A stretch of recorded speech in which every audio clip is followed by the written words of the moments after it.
Turn my headphones up. Almost agreement time, people. The election happened. I was 100% right with my predictions. If you want to go back and check the tape, I was not 100% right about how much of a blowout all the actual races were going to end up being. Two of them got 100% of the vote. How crazy is that? Anyway, almost agreement at gmail.com. Find us on Facebook, on Twitter, on YouTube. Go to the website, almostagreement.com while you're there. Check out all the cool stuff we've got going on there.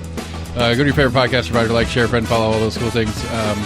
And check us out. See what we do. The 24 cycle is already hot and heavy. I already got a door knocker today, so we're getting down to business. So we're going to see some serious action in 24 races starting now. So we're going to let the intro play out. We're going to start the show. Here we go.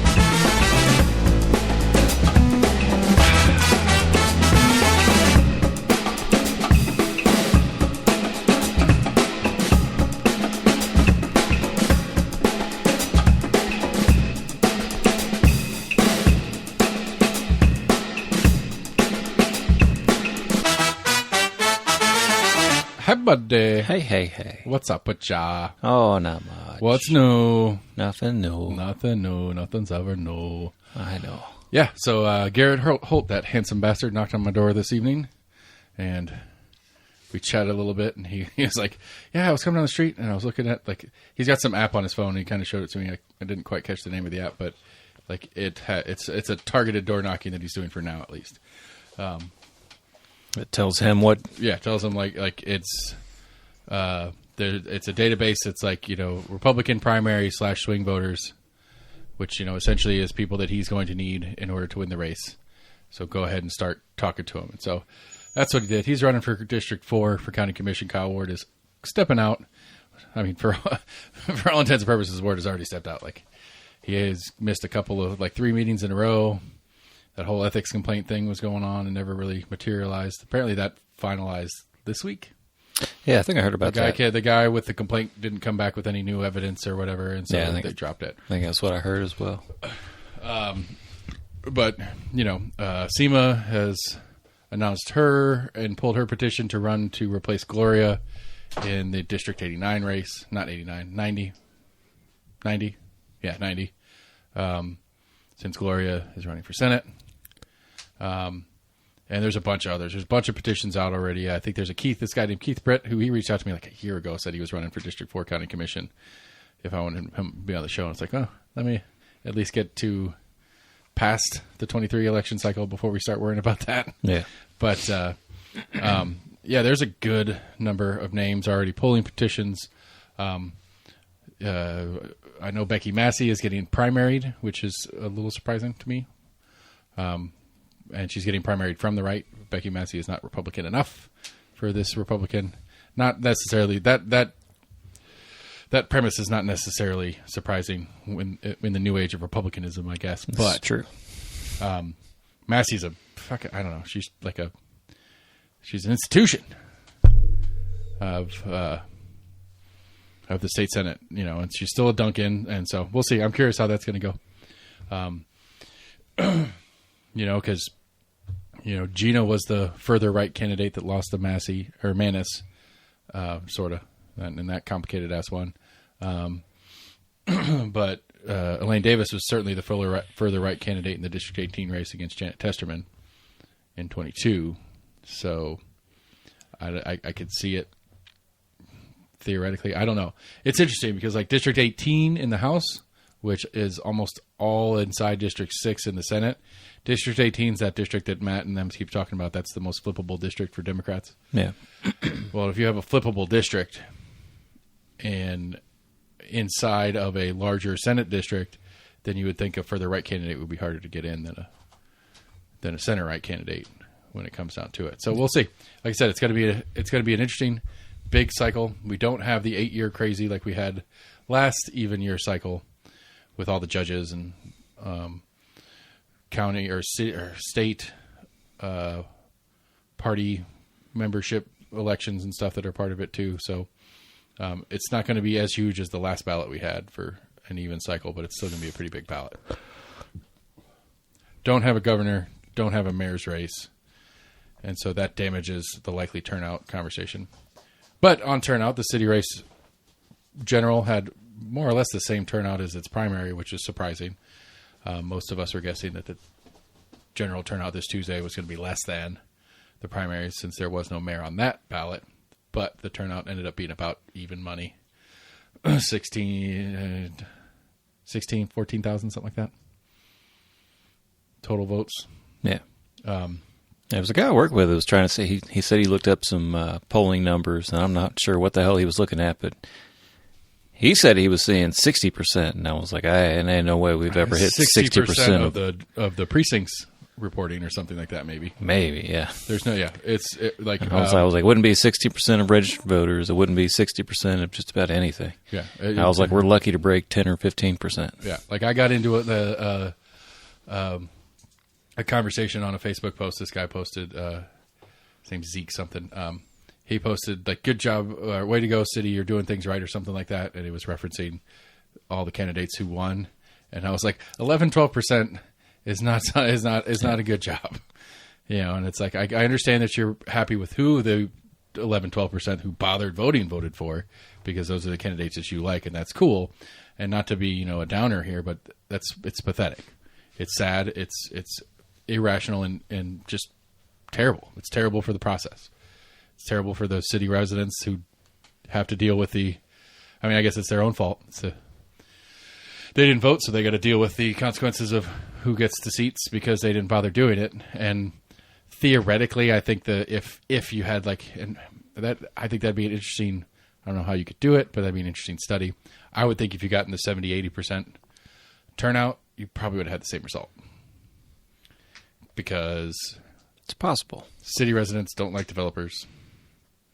And of the three races that had any competition, judge was not counting the judges one. The other two were developer versus left of center progressive style candidates. Hard to say. It's not hard to say. It'd be hard to prove, but I'm going to stick. I'm going to guess that we probably would have had the same result. Now, the primary might have been different, because we had more leftish candidates in the primary that got whittled down basically to one. So the primaries, I think, would have turned out different with better turnout. But I think this general, if it was as it sat, I think it was the same no matter what. And that might be a reason people, at least excuse people give why they don't bother to vote. Not that their vote doesn't matter, but that this was going to be the turnout either way. Now, can't prove it till it's done. But, right. Because, that's Eric Wader's whole thing is, the best turnout we've had in a city election in forever was when the Republicans made it partisan, even though it's not technically partisan. And the Democrats all still won. And so, yes, it drove turnout, but it was the same result.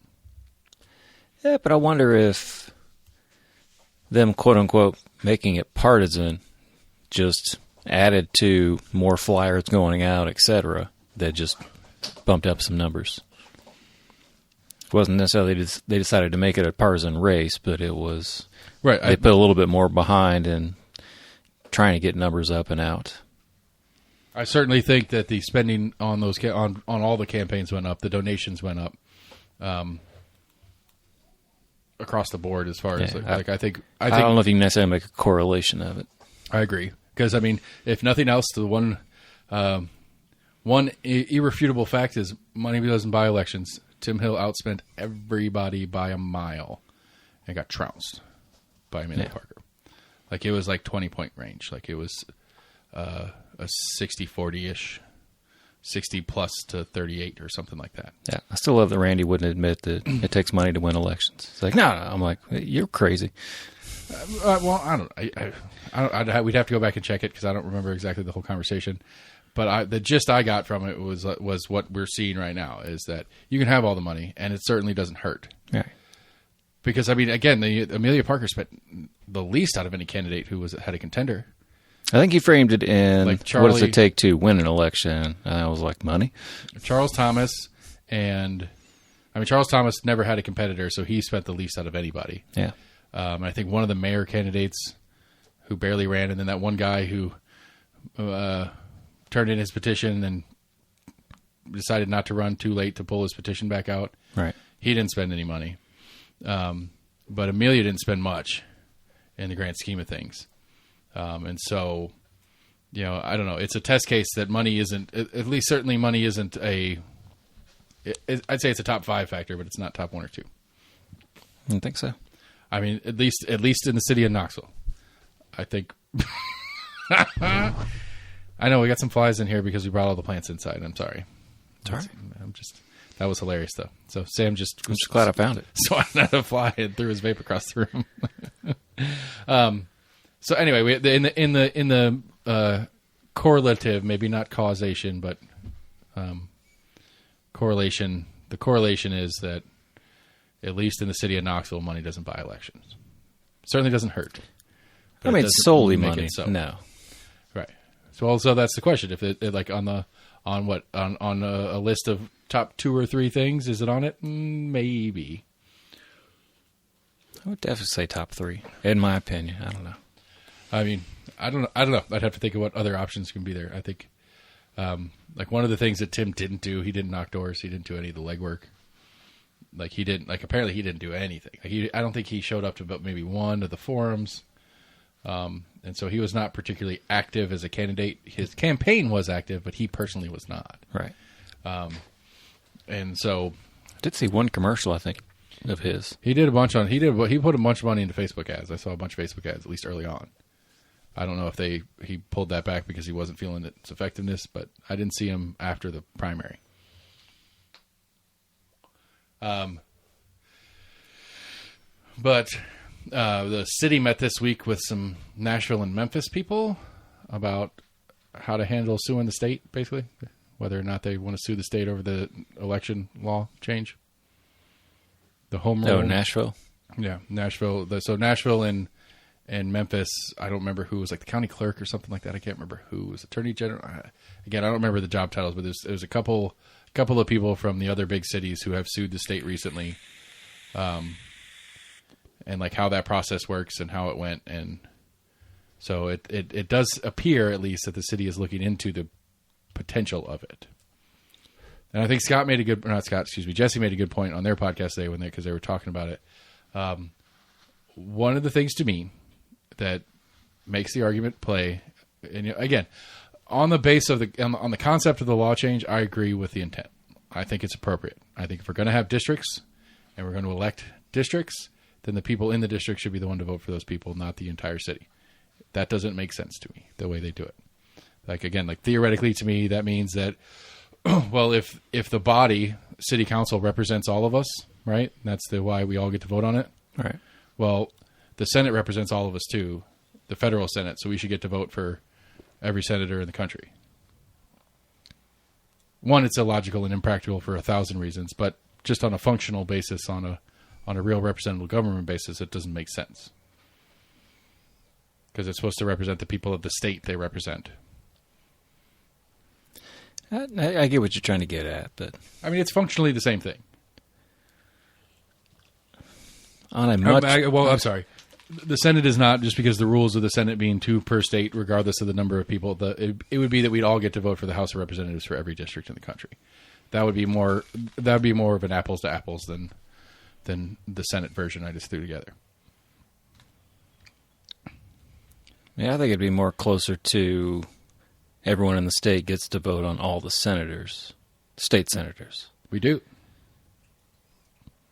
Or all the state senators from all the states? All our Tennessee state. The entire state of Tennessee gets to vote on our House, right. or our states, our states. Right. Our Tennessee senators. Sure. That's another functional example. That I as a Tennessee resident would get to vote for Lafferty, Sexton, Elaine Davis, right. The Jones guys. Even that's making it much more broad. I don't think so. I don't think so at all. Like I mean, our city council's what, 8? It's 9 members. 9. 6 district and 3 at large. I mean, I think it's a huge number. It is. It's not a huge number. It isn't. I mean, I don't agree. I agree with you in the premise that the sheer volume of an election, if we had to vote for all of them, We should do ranked choice for that, For city? for city council. Sure. We should do ranked choice for everything. If for anything that the general public votes on, it should be ranked choice. Because I don't think anything should. I just don't. Yeah.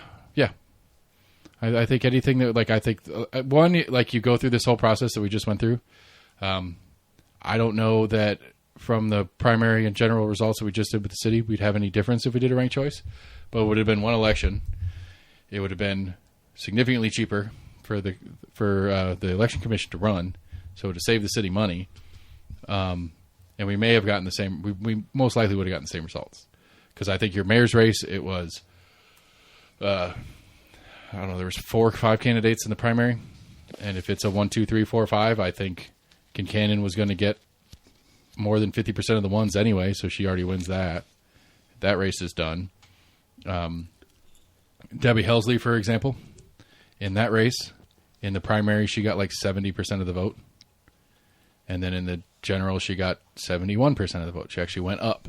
So all the people that didn't vote for her or R. Bentley Marlowe, whoever voted for the third candidate in that race, which I think that's the guy we were talking about who quit before it started, the handful of people that bothered voted for that third person, all their votes, either they didn't vote or they voted for Helsley instead. And so we would have gotten the same result in that one, and we got that out of the way quick. Amelia won the, I don't think she got 50% of the primary, but she was in the high, like she was in the 40s.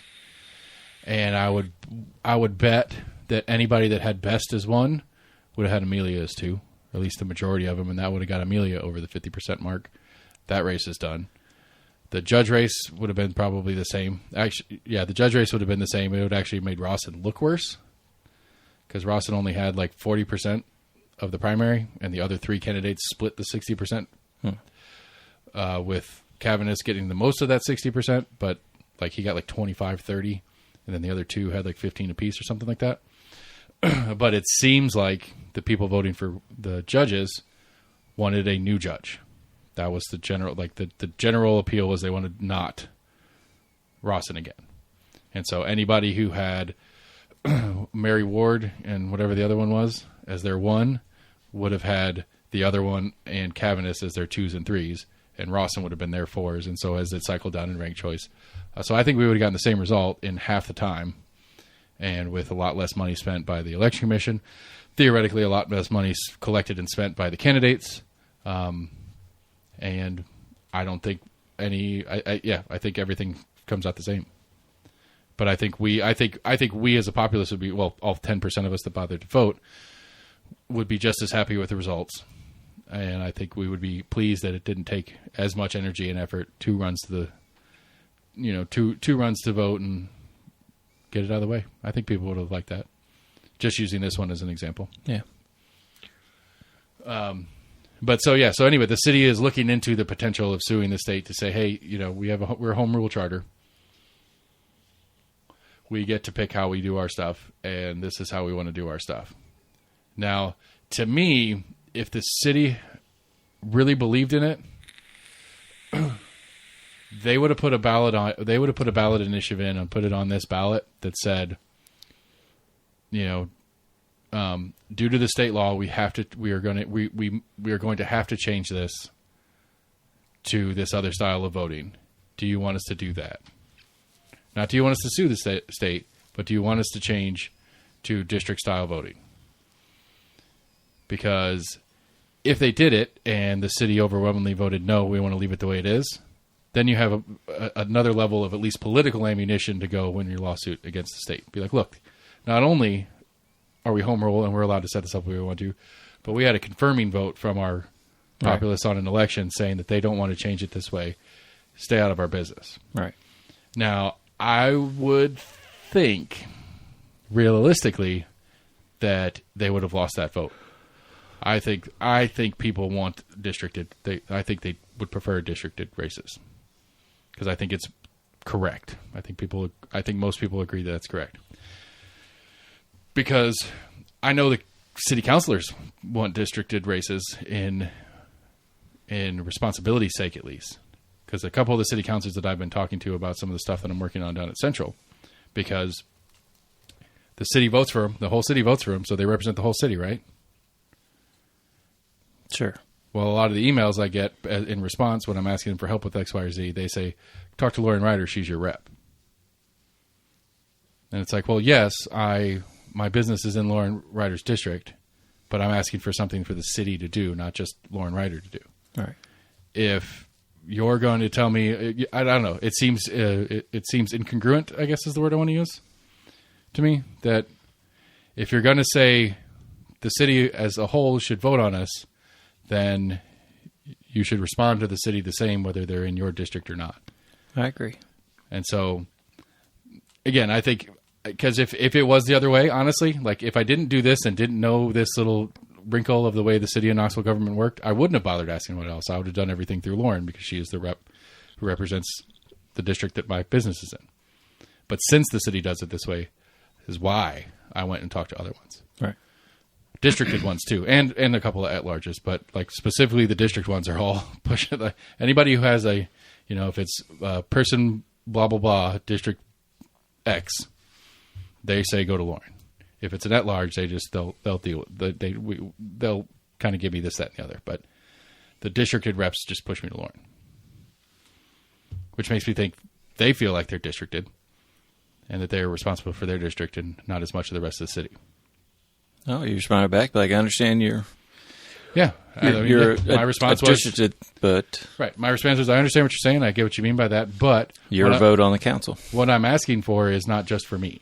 And while I'm asking for this with intent to take advantage of it in my own best interest, I think it's appropriate that this is a citywide thing that I'm asking for, not just for my district or the city.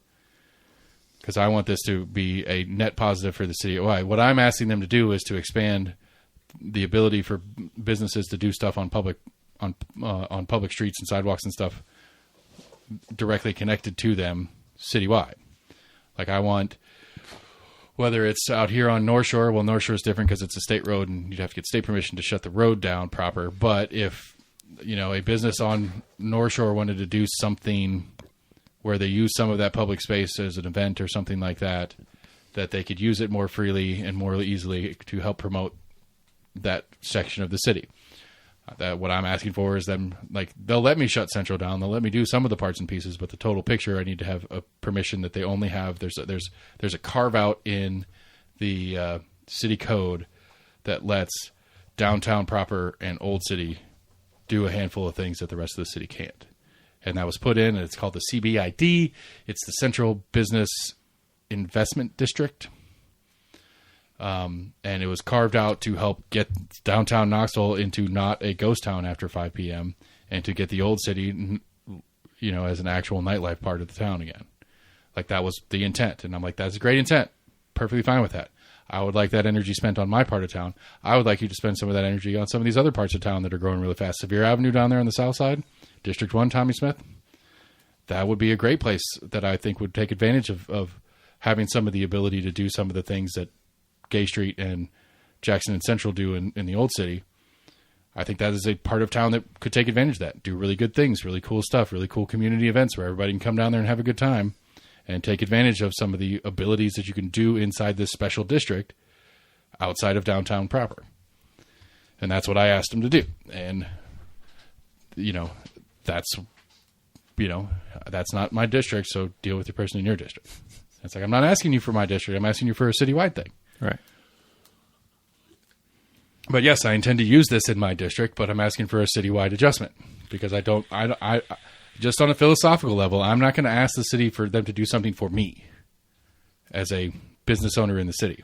I'm asking them to do something for the city, period, that I'm going to take advantage of, and not in the skeezy way take advantage of, but I'm going to use I want to use the resources available to me, and I want those resources to be available to me and anybody else in the city who wants to use them. And maybe a plaque or something down the road about, maybe like the key to the city. I don't know, nothing major. Shake hands with the mayor and take a photo op or something like that and feel good about myself. Yeah. That's all I want. But yeah, anyway, what Jesse was saying here in the podcast that I thought was interesting that is 100% true, but I didn't really think about it. It's like the way the state government set up is the counties have to exist by law. They are set up by the state, and a county government has to exist. You can't have an ungoverned county in the state of Tennessee. So having a county executive or a mayor, having a county sheriff, those kind of things are obligated under the state constitution. Now, to have a local municipality like the city of Knoxville, that's a volunteering thing. You volunteer your way into that, and you vote into that. Now, Knoxville is especially cool and weird because Knoxville existed as a municipality before the state of Tennessee did. But when the state of Tennessee became a state, the existence of Knoxville already as a standalone outside of Knox County, as a standalone we were the municipality capital. already existed. Yeah. We were the capital for a short while. Yeah. And so, anyway, the agreement that the city exists on a volunteer basis from the residents of the city kind of lends me to lean back and saying, you know what? I do agree that it's this as much as I disagree with the policy, I agree that it should be the city's choice to make these changes, not the state's. Because, they chose to form this government together. It's their right to keep it the way they want it. So, still, it is 8:45 on a Friday night. Yeehaw. Hello. Hello. Hello. Hi, my name is Adam Garcia, and I'm calling you on behalf of Seniors Care. How are you doing today? How old do you think I am, Adam Garcia? Well, the purpose of my call is... Not even real. They're getting good. I'm saying, I remember a month or so ago, I was joking about how many freaking spam calls I get. And, I got one as we were doing the intro, and I tried to hook my phone up as soon as we came out of the intro, and then I didn't get another one for the rest of the night. No, not Okay. really. Well, this is a little bit of a testament about how sad my life is. But starting at 8:53 this morning, 1, 2, 3, 4, 5, 6, 8, 9, 10, 11, 12, 13, 14, 15, 16, 17, 18, 19, 20, 21, 22, 23, 24, 25, 26, 27, 28, 29, 30, 31, 32, 33, 34. Mr. Garcia was my 34th spam call today. Damn. I think I got one. And, a lot of them are the same number. I know I should block the number or whatever. Doesn't work that well. No. Because, I know I complained about this one. I don't know if I did it on air or not. I've gotten them where the caller ID says Covenant Health Systems. Mm-hmm. And I've gotten diagnostic work from Covenant Health Systems. Right. And so if Covenant Health Systems call me, I want to answer that phone call. And then it's one of these fucks. And so, hey, don't hang up. You're right. There's part of me, and it's all senior benefit stuff. And it's I just turned 42. How about that? Oh, a week ago. Right. Literally a week ago. And it's how many, I get it. I answer the phone, and that's a win as far as the system is concerned or whatever. But how many times? How many times do I do it's just such, I know it's a very inexpensive issue for them, but at the same time, it's how many phone calls, how many times do they call me? Does it add up to $10 in cost to them to do the process of calling me? And obviously they're getting theirs. They keep doing it. I guess, but I'm just saying, I would think somewhere in that they go, even if what we're trying to sell this guy, even if he was interested into it, he's not eligible for it. This is literally you have to be 65 on Medicare for whatever this shit is that they're selling. It's I'm not even eligible for the thing they're selling. So even if I wanted it, they couldn't sell it to me. They might. I don't know. I've never fallen down the rabbit hole that far. Not on this one. I've lost my joy in fucking with them. I still do it. I answer them and I leave them open and I let them talk for a while, or I'll ask or I'll give it a second to figure out what they're trying to ask for, and I'll try to say the thing that'll get them to send me to real operator, and then I'll just leave it open on the real operator for a while. Yeah, and just dead airspace. And we could just be in that bracket that we're making decisions for our parents as far as their billing and whatnot. Yeah, when my parents have questions, and when I start to worry about my parents, I'm just sending them home, and I'm going to sign their estate over to the nursing home, and that's that. Well, I got to get my sister to do it. She's the executor. But I don't know. I'm actually a little worried about my mom. Did I say what my mom did last week? No, I think so. So she texted me on Friday night, my birthday eve. Oh, yeah. Okay. I'm like, I talked to my dad about it this week. I was like, I'm a little worried about your wife, dude. He's like, what? I was like, she doesn't know how old I am. Like, she was wrong and I corrected her. And then she tried to correct me about my correction. You know, like, getting it wrong is one thing, but doubling down on it, it was what worried me about it. Like, check your math. No, Mom, you check your math. Like, and I trust my mother enough that I actually checked my math. Like, got my calculator out. Right. And I was right. I know how old I am. I'd say she was probably just more too sure of herself and like, oh, there's no way I got that simple math wrong. I know when you came out of me, you jackass. Yeah. Totally sounded like my mom. That was a spot-on impression of my mother. Yeah, she says jackass all the time. Jackass, and she's been smoking for 70 years. You jackass. So yeah. Anyway, the city's looking at suing the state. They're exploring the option of how to go about it if they decide to. Which, you know, I don't know. Like I said, I think on a principle standpoint, I think the city should make that change. But also on a principle standpoint, I think it's the city that should be making that change. It shouldn't be made for them. And, you know, and the brass tacks of it is when nobody bothers to vote in the city anyway, who gives a shit?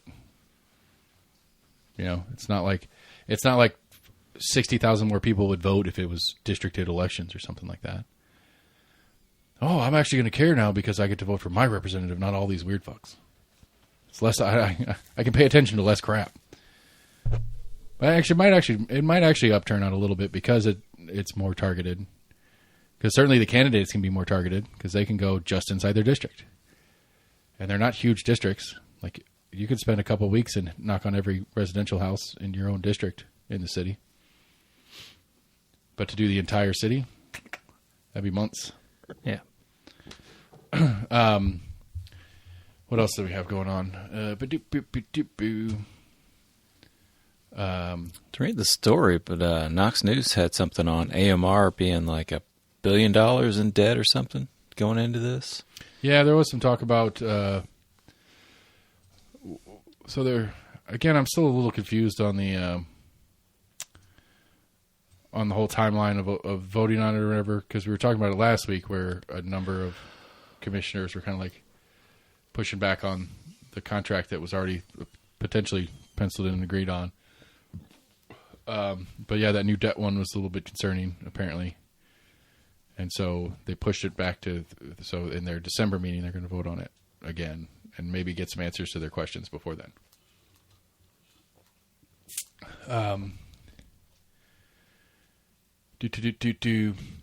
Yeah, County Commission had a state legislative luncheon, or whatever they call it, where Massey and Lane Davis and Zachary and, you know, basically any of the state reps from county sat down with all the county commissioners, so the county commission could present their agenda that they were going to ask the state to help with doing X, Y, or Z. I don't remember the entire list of requests, but the summation, as I understand it, was the elected officials are all like, yeah, okay, those sound good, and we'll present those bills, and we'll do what we can, but you're not going to pass any of them. Like, there was something that, like, the county commission was asking that they would put something in on the new school funding formula to guarantee that to have the state guarantee that they would put an X number of dollar or X number of percent increase in funding to the schools every year or whatever. Because, you know, everybody keeps talking about how, yeah, it's a lot more money going into the schools now with this new funding formula. But most people see it as that's only going to happen for now. And as costs go up over time, without inflation, or with inflation and all the other kind of crap that costs go up over time, that funding is not going to keep up with it the way the state has it set up now. Yeah.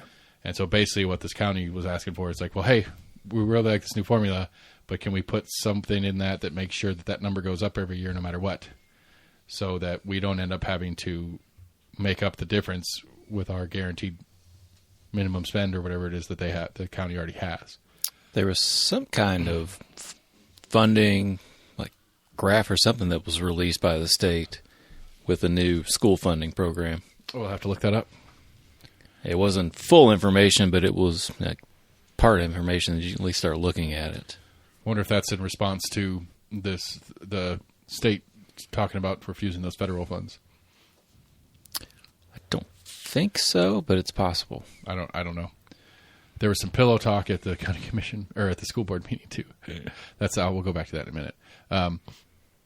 So yeah, I don't know. It's an interesting. You got the third largest county, the third largest metropolitan area in the state, asking for stuff, and the representatives that represent that stuff agreeing with it, and also saying you're not going to get any of it. That's not on anybody's agenda at the state this year. Because the big agenda at the state this year is to destroy public schools, so any funding guarantee is probably not going to happen. Now, I'm going to hold on that thought. I'm going to actually write that thought down because I do want to come back to that one because I've been thinking about it all week.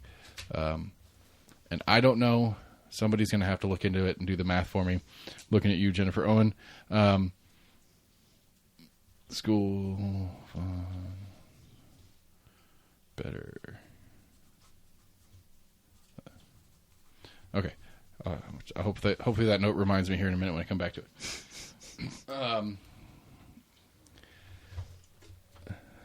So yeah, apparently the totality of the state's legislative agenda, as we know it so far, is to continue destroying public schools,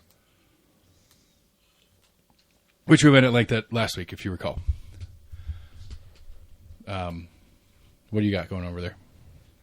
I was trying to see if I could find what funding formula actually came out. I totally forgot about the tax holiday coming to an end. I was really mad at myself for not going grocery shopping on Halloween and waiting till the 3rd. Cost me an extra $40. Oh, bother. Chris Davis put out a public notice for their upcoming election commission meeting. They got to do some puttings togethers for this 24 election cycle already. It's Happy Veterans Day. When we're observing today. Actual Veterans Day is tomorrow, right? Which I find weird, only because we have to have a weekday observance so that we can have a federal holiday, so bankers can have the day off. Yeah, you could just have. I was wondering. I think my bank's open tomorrow on a Saturday, but are they actually going to be open on a Saturday? I don't know. I'll bet they're closed both days. It's bullshit. You already got yesterday off. You got to come into work today. I just don't understand. I don't understand the premise of these federal holidays. Like, it's federal holiday, but the kids are in schools. It's such an important day that we need to observe it, but the kids are in school. Like, you want it to be an observed holiday, you got to have the kids out of school. Kids are out of school for Christmas, that pagan holiday. What are you talking about? Don't take the Christ out of Christmas. That's funny. Apparently Jesse is at Knox for Liberty meeting tonight, watching. Let's see here. There's Elaine Davis and Daniel Herrera. I think the lady on the left of this image is the lady that's primarying Massey.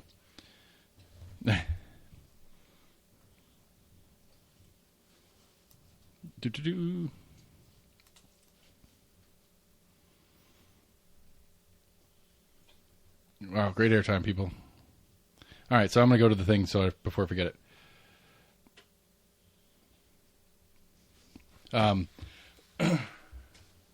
So yeah, looking at you, Jennifer Owen, you know the answers to all these, and you respond to a lot of the things when I'm totally wrong on school stuff anyway. So what I was thinking about is when you look at Knox County Schools budgets, like the vast majority of the budget is labor. It's all staff, teachers, administrators, janitorial, sanitation, all those kind of things. It's all staff. And the vast majority of the budget is set by number of students per staff. So I would think on the maths, I guess the moral is that the fixed cost of the schools and stuff like that is already kind of baked in at this point. So capital improvements would need to go down because you'd have less students if we have a bunch of kids taking vouchers and going to private schools. We wouldn't need to buy and build this $4.5 million facility out in Farragut that we were talking about just for the piece of land. And so I would think, while technically the percentage of capital of the capital items would go up on the per pupil basis, you would be able to get more spending per pupil in the classroom with a lower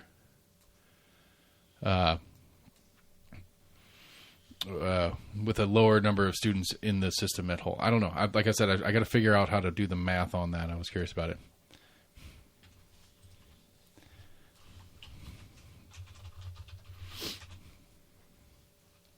Apparently, they've been having meetings on whether or not to accept the federal.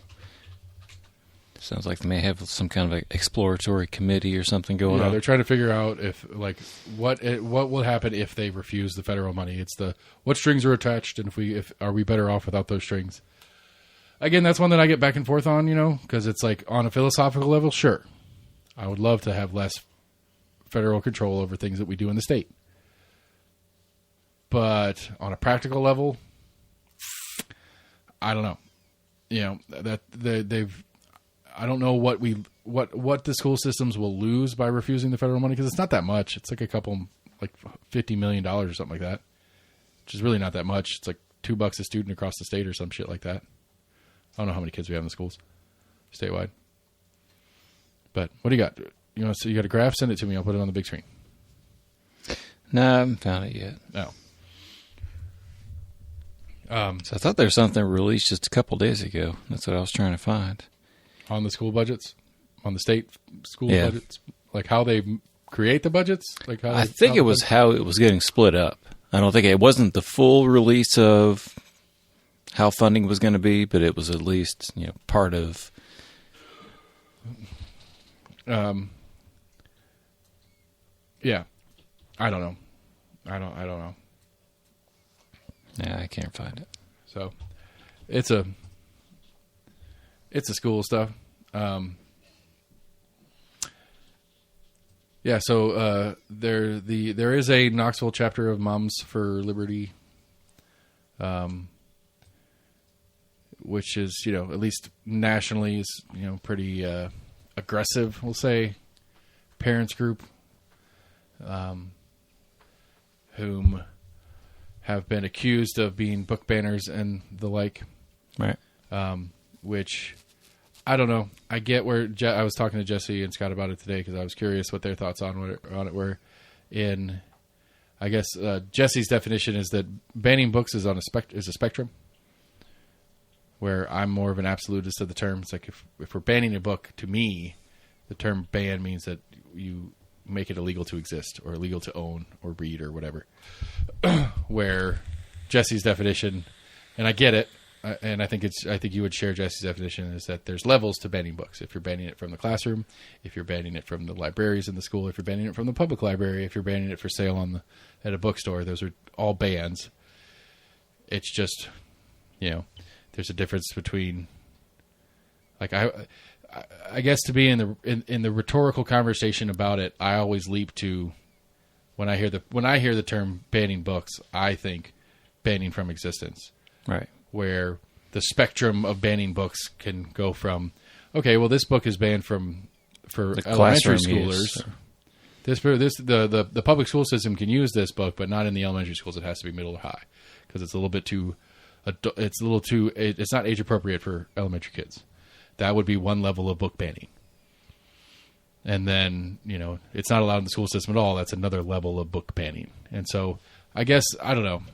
I think I would like to come up with some different terminology because I think in the black and white, overly broad, argumentative sake of all the stuff that we have to sit through when we're looking at politics and government and stuff like that, when you have a term that's applicable across a huge spectrum, it gets wishy-washy to me, because I think in that definition of a spectrum of banning, I think that it is appropriate to ban some books then.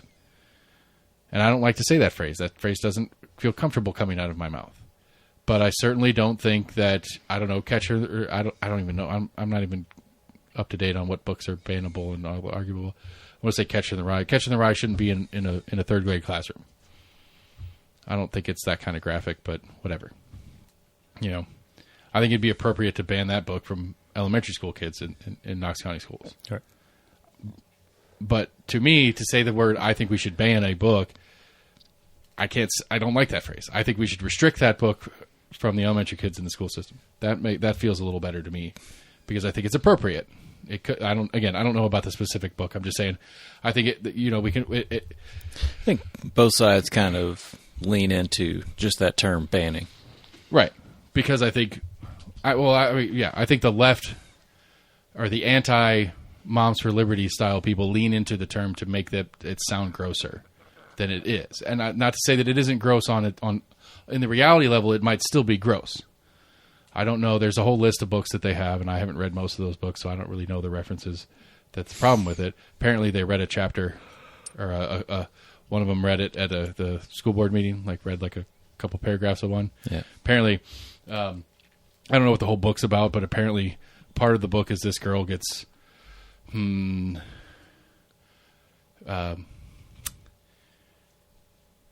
rape's an overstatement, but there's a sexual interaction where she is a little bit beyond consensual, or a little bit short of consensual, and basically there's a passage talking about how she's crying while her boyfriend forces her to give him a blowjob. Okay. And they're reading the chapter that the one paragraph in the chapter that happens.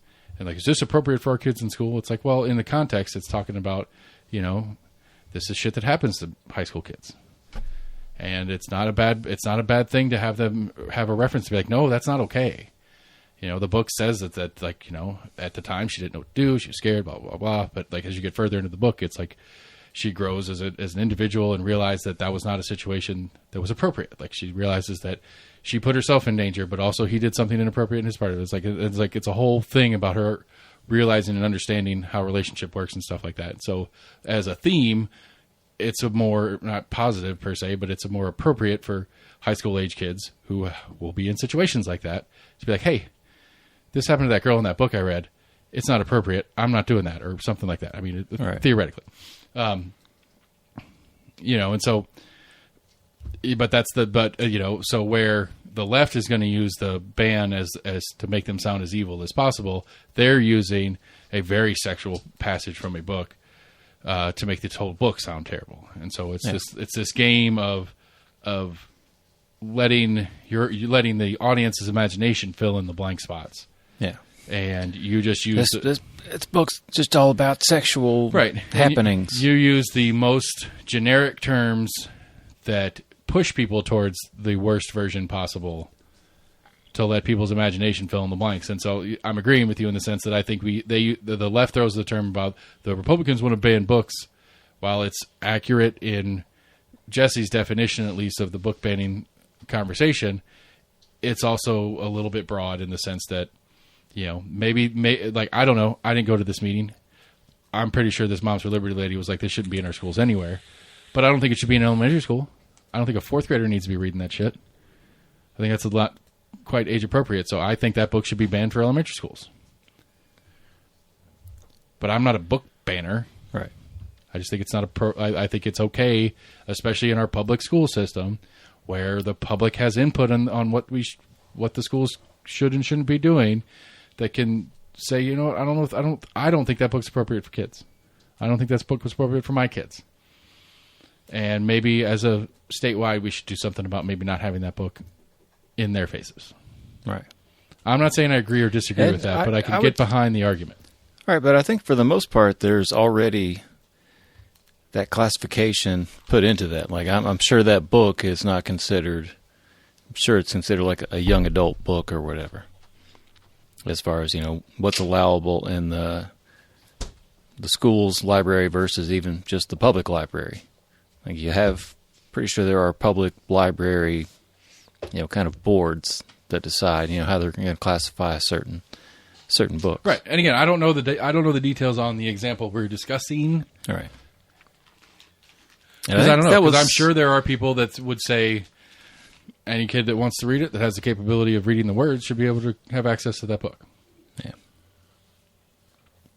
Yeah. And so again, it's that middle ground of polite society that we got to figure out a way to work that out. Like, if you want your kid to read that book and they're in 4th grade, you go buy them that book and let them read it. That's not something that's going to be in the library where my kid could pick it up and start reading it. Yeah. That seems like a reasonable way to handle that particular book in a particular subset of banning conversation. But again, I don't like that ban word. Like, I don't like that ban word. I don't think it's a good word, but it's such a broad word that sometimes it's the good way, sometimes it's the bad way. Yeah. And I just think that's a problem with the conversation. It's hard to talk about it in, well, you want to ban books. Well, yes, I do. Because you want me to ban books too, because you don't want stuff for your 2nd grader that some people do. But you don't like the word ban. And it's like, yes, it's just a weirdism. And I again, it's just to channel AC, who's never coming on the show again. I just think I think it's a problem with the language that we live in. Max just texted me and asked me to how do I align? How do you align with Amelia Parker?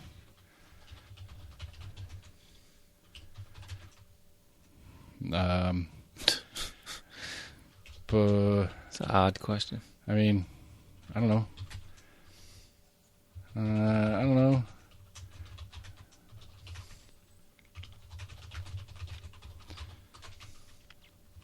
Okay. What a random time to ask that question. Anyway, so we'll be hearing more and seeing more from them because they're getting real active. I did have a thought though earlier this week as well. So we were talking last week about this new head of the State Department of Education. Like, her entire job exists so that she can dismantle public schools. The idea that they're going after is they're going to put this grading system in place. All the schools that are full of poor families' kids are going to get Fs.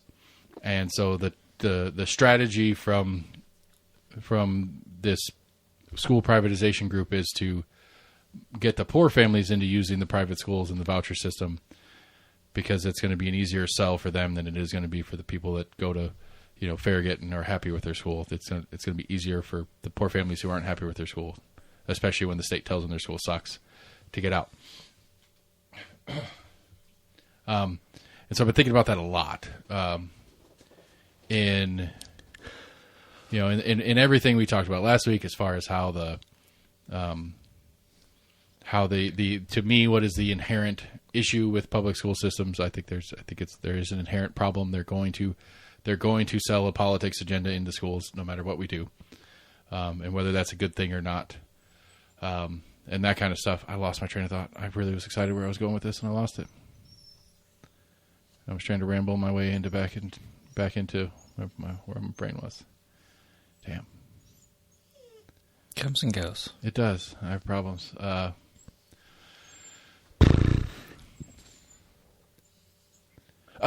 I was thinking a lot about it, and you take that and you go into the broader sense. It's like, well, why does the right, especially at least in Tennessee, want so badly to get these vouchers going to get kids into private schools?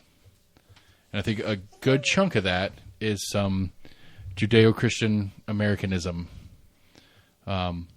because likely, especially for the poorer families, it's going to be some faith-based school that they're going to take the voucher to put their kid into. Why do you think that?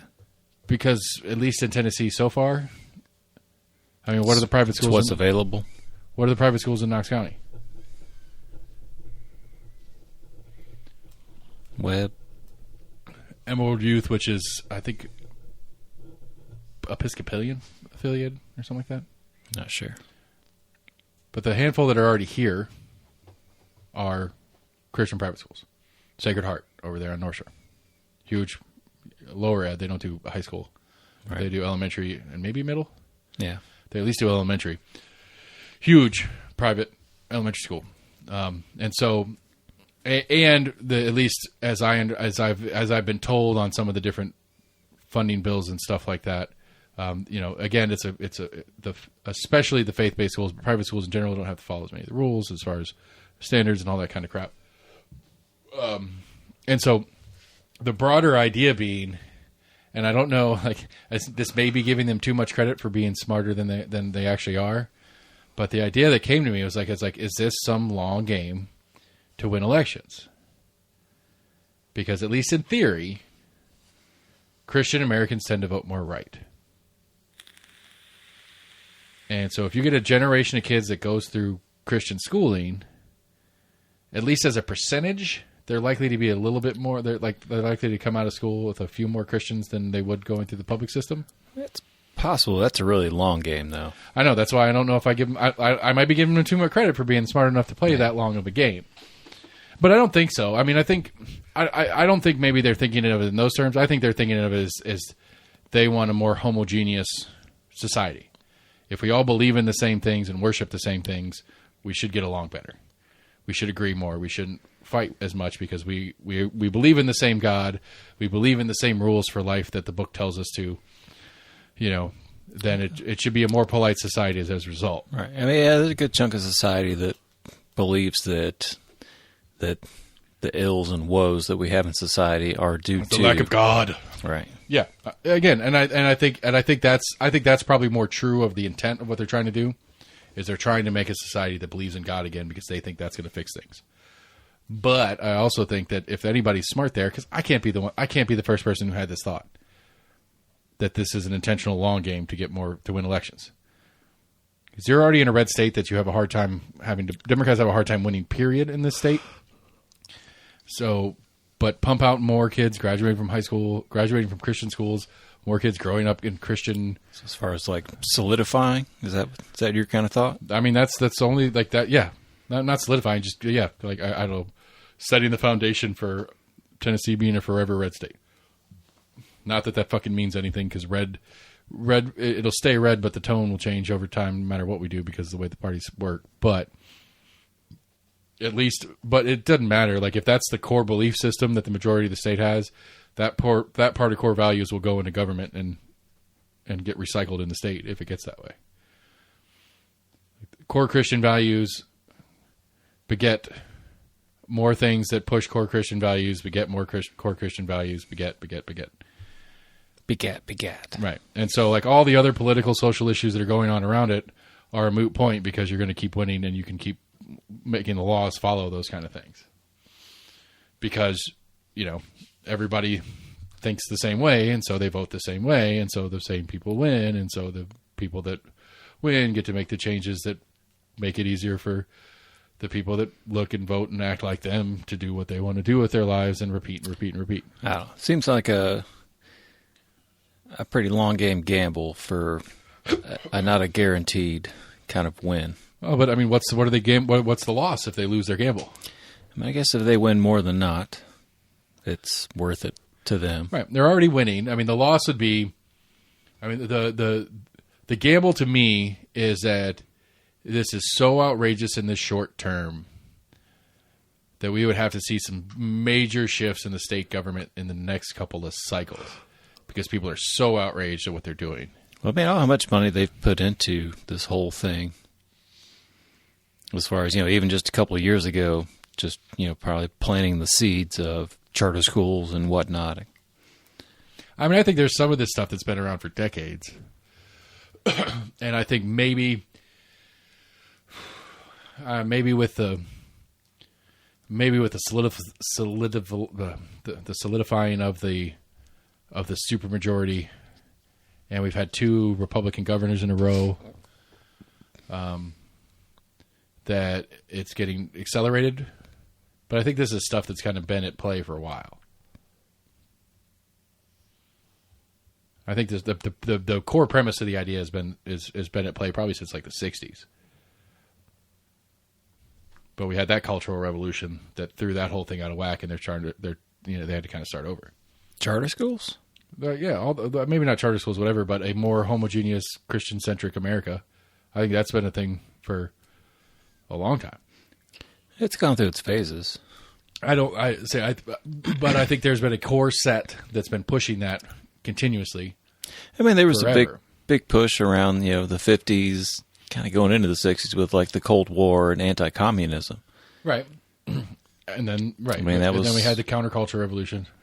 I mean, that was when we had "In God We Trust" printed on our, I'm trying to remember if it was coins or dollar bills. But I mean, it was during that time that we had "In God We Trust" instilled in the Pledge of Allegiance. Right. Yeah. I don't know. Like, but I A get lot what of you're people are like, saying. "Oh, that's always been there." It's like, no, No, it hasn't. But I think Yeah.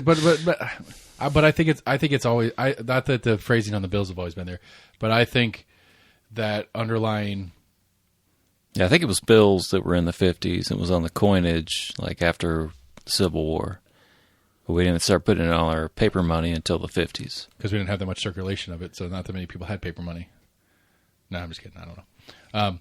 But I think there's been a subset of that forever, and I think in the last, I don't know, in the last couple of decades, it's starting to get a little bit because of some of the states like Tennessee and Texas who've had these right super majorities. Some of the agenda of what they've been trying to do for years, they're accelerating because they can. Because they have some places where they might have a foothold to get some of the stuff done that they've been wanting to do for a long time.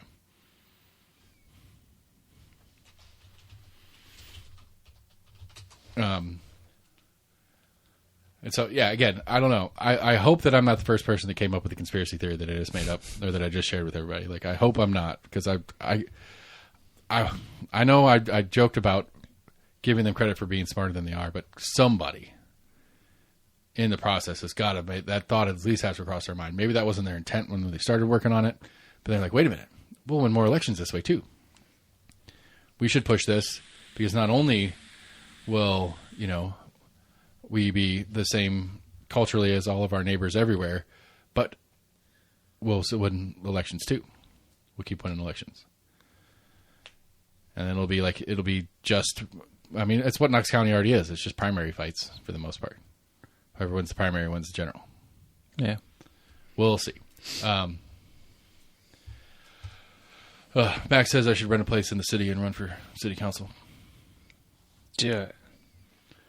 I don't. What a weird question. So what he said was, he was talking to a guy, and he told this guy that I would probably run for city council at some point, and the guy asked, "How do I line up with Amelia Parker?" And he said, "I don't know. I'll ask." And that's why he asked me the question. Oh. And so I was like, I'm not a. What's the word? Not justice. What is the group? I'm not a city council.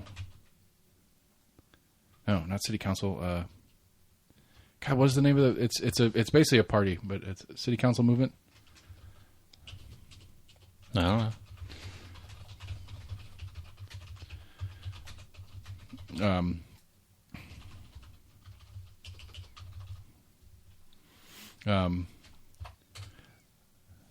That does kind of bring me to a good thought experiment, I suppose. If I were to run for city council, if I were to have a residence in the city so that I could do so, rent an apartment that I may or may not ever stay in. See if I can find an apartment next to the tavern, just so that a couple of times when I get hammered down there, I can just stumble in, and not have to worry about driving home. Yeah. But if I were to run for, I think there are some stuff that I would like. I like Amelia's detractor stance. I like that her general answer is no to whatever the rest of the city council is saying yes to. I like that. I think that's a good thing that should exist.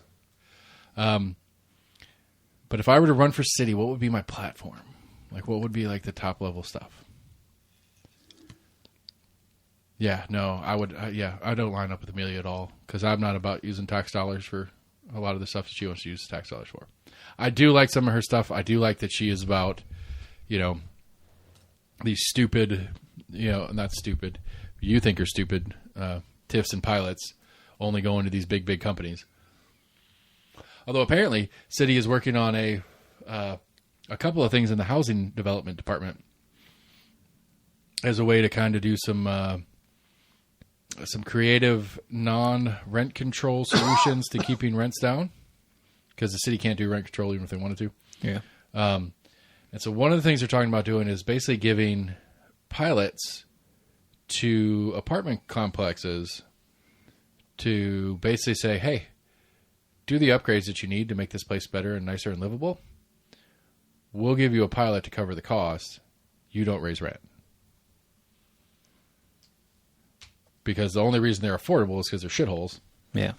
And so to make them more livable without raising rent, that's a game. And so it's basically you don't pay more taxes for 15 years as long as you don't raise rent for 15 years. You don't pay more taxes. You pay what taxes you're paying now.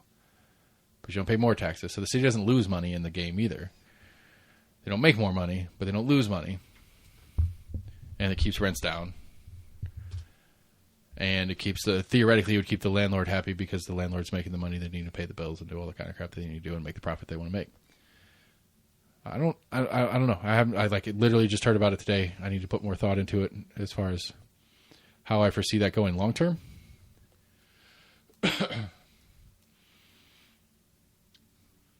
I mean, at some point, I would be concerned that you're just going to have people. They only get that if they do upgrades? Correct. It would be, hey, you got an apartment complex that's a little rundown. Maybe to the point where it's starting to get expensive because you're having to do a lot of work all the time to keep it up and running. But it's also run down enough that you can't raise rents because you can't rent it for more than it is because it's a rundown place. Like if you're kind of stuck in that spot, hit the city up, do this, fill this out, this set of paperwork, spend a couple $1 million renovating your apartment complex, keep the rents where they were before you did the renovation. We'll keep taxes where they were so that you have that period of time to pay off the loan for the renovations, and you'll just keep making the same amount of money.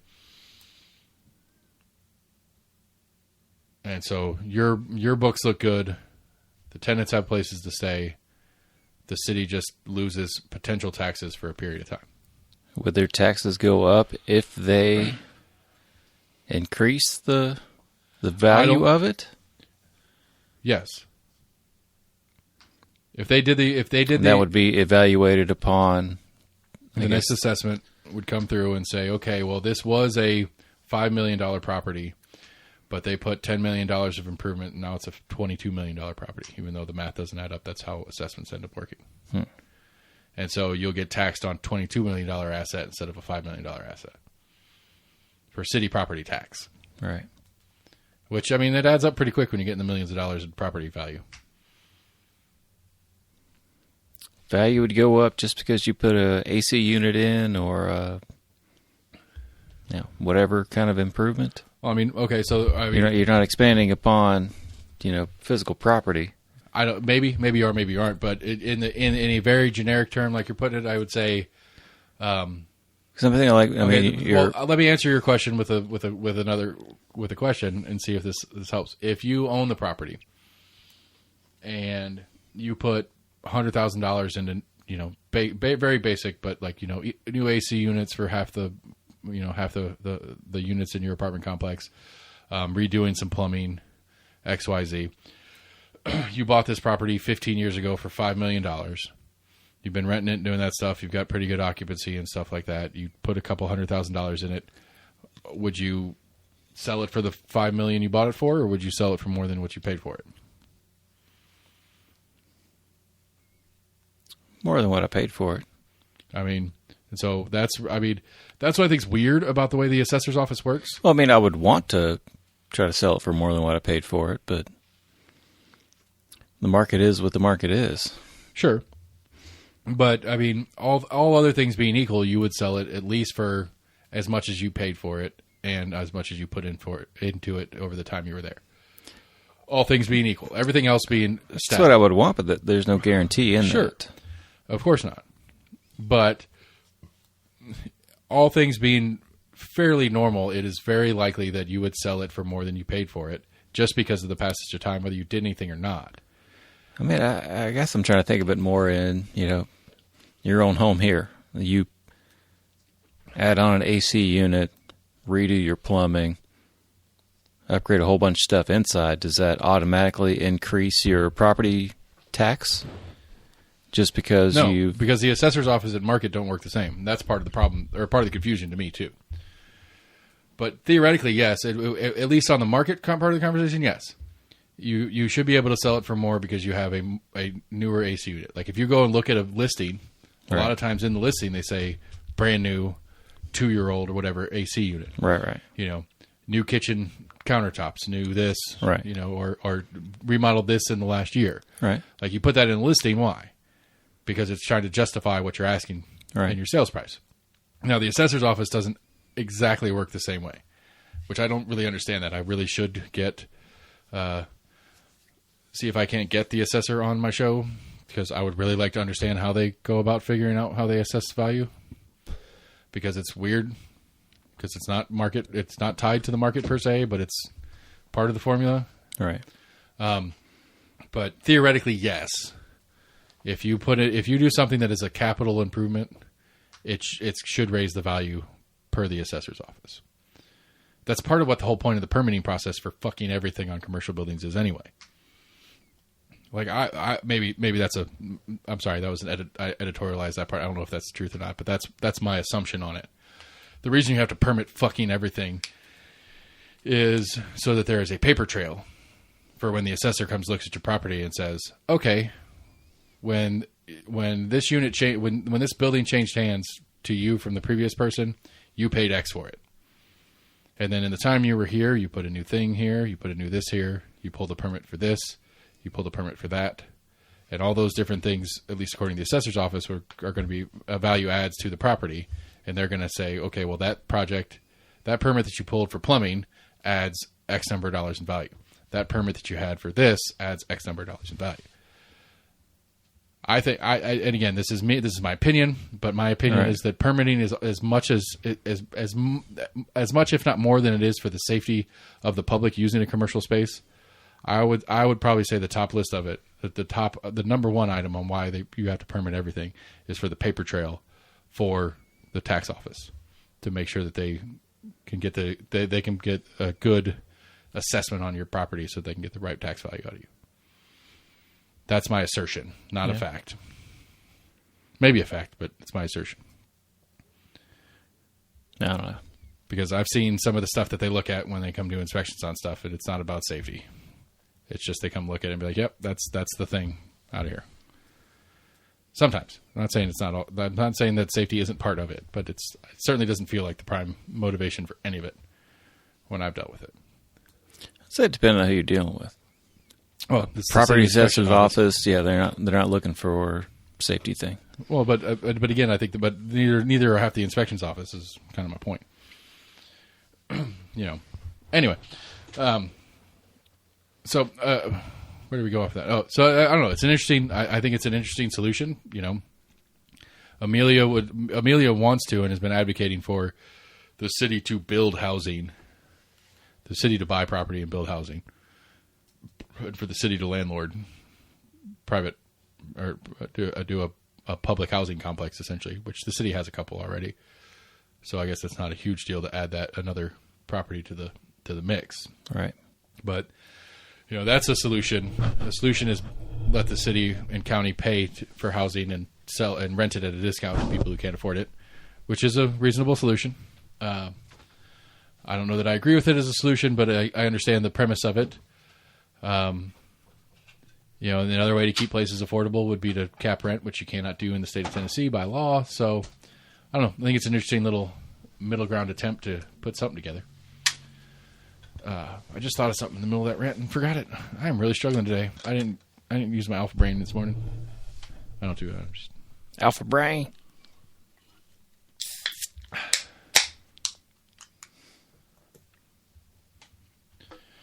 But, I don't know. Like if I were to run for city specifically, it's really messing with me now that I'm thinking about it. I mean, top line items that the city does that matter. So they have a little bit of oversight in the police department. And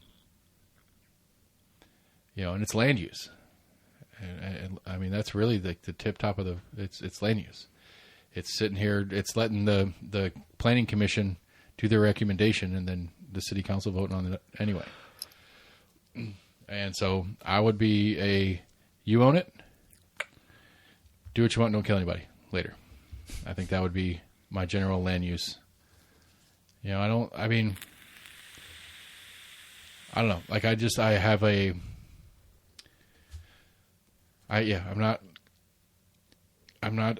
get it. I understand it. Like I've got a neighbor that's been doing construction on his driveway for 2 months, and it's every fucking day, all day. Some machines over there making a bunch of ruckus all day, and it annoys the fuck out of me. And I want to choke him. I don't choke him because that's a crime. The fact that he makes noise all day isn't a crime, and that's annoying. But I don't think it should be a crime either.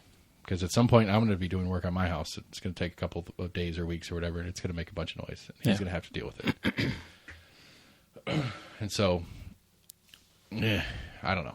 Like it's just I don't know. I'm pretty hard. I'm pretty hard on the idea if it's your yard, you do with it you want. Yeah. And so as a city councilor, I don't know how I deal with that because I do think that's a top level item, but I'd be just like, whatever, get it done, build stuff, add stuff, more stuff, promote investment in, get more people here, get people here places to live, build lots of crap. Well, I wonder if we have any kind of city or county ordinance as far as like heavy machinery being used at certain times of the day. Obviously, TDOT does their third shift because it's saving them money and it's not impacting traffic as much. Right. But it's also on I don't know. I've never seen, I bet they have a breakdown of where they can and can't. Like I don't think I've ever seen them on North Shore at 2 a.m. Like with anything really loud. Yeah. With anything loud, but on on 40, they'll do it all night long. Right. And I think they have it subset into, the placement of the artery that they're working on. If it's a major interstate or a major commercial zone that there's not a lot of residential nearby, they can work whenever they want. Yeah. Versus, if it's a state highway in the middle of the country where there's just a bunch of country houses on that state highway that they're not going to be, using jackhammers at 2 a.m. Right. And I'm sure there's something similar to that. And when it gets down to the brass tacks of it, it's my first world problem that I'm home all day, that I'm allowed to be home for extended periods of the day. Yeah. Where it's 1 o'clock in the afternoon. I was going to take a nap, and you guys are out there. And you're out there fucking laying asphalt in their driveway with that big ass machine. And it's stinking up the neighborhood. And I got to fucking smell it. And I can't take a nap with that scent and that loud ass machine making noise. Right. But, at the same time, it's like, it's still a neighborhood. It's like, sure, I respect the fact that you need to do some work, but can you, like, I don't know, it's kind of weird. He's a little bit different, too, in the sense that I think that is his job, too. And so, like, he's basically using his business to do work at his house, on his house. And so, like, where a lot of people would be putting a couple hours in the afternoon to do some upgrade on their home every day, he's putting like whole days in every day. And so I don't know, it's kind of whatever, it's a pain in the ass, but I don't, it's one of those where I have to lean into the philosophical on it and go, okay, it's annoying, it sucks, but when I want to do something, I don't want to fucking hear from him either. Right. Because it's none of his business and it's none of mine. So potato, I suppose. There's an official complaint from a UT student on a UT professor about anti-Semitic statements in the classroom. Did see something about that. It's quite a crazy story. I'm still trying to figure out the details. I still don't quite understand the whole thing, but as the story goes, the one part that I agree is a problem is that in making said group of statements from this professor, somewhere in it was basically, if you disagree with me, you're wrong. Yeah. basically saying you're not allowed to object on any level to what I'm saying. And it's like, well, that's not really... I don't know. It depends on what you're talking about. I guess I could see the argument where that statement would make sense if it's like, you know, gravity is real. This is how it works. If you disagree with me, you're wrong. All right. Now, the history of... I don't know, it gets into that confusing issue that I joked about in the outro a couple weeks ago of, like, if I disagree with the tactics of the Israeli government in their occupation and whatever the fuck we're technically calling what they're doing in Gaza right now, is that anti-Semitic? There are definitions out there by large groups that say yes. That if I say Netanyahu's a fucking psychopath and none of this has anything to do with anything other than him trying to save his political ass, that there are definitions that are functionally out there that people abide by that would say that that is an anti-Semitic statement that I just made. Yeah. Now, I functionally disagree with that, but it doesn't really matter how I feel about it. I already made the statement. And now, again, I don't know the specifics of what this guy said in the classroom, but certainly a statement that I would make, like if I made a statement like that, I cannot say you're not allowed to disagree with me because that is a statement of opinion, period. So, again, that part of the phrasing, that part of the story that I do know, I agree is a problem. I don't recall what the actual statement was that was anti-Semitic other than... I don't know if they've ever released it. Could be wrong.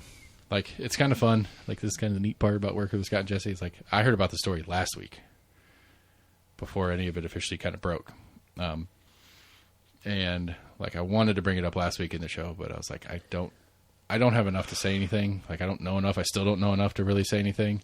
But it's also kind of like Scott and Jesse are talking to people that they talk to, getting parts and pieces of the story together, and they're talking about it with each other in front of me. And I'm like, neat, cool, neat. Right.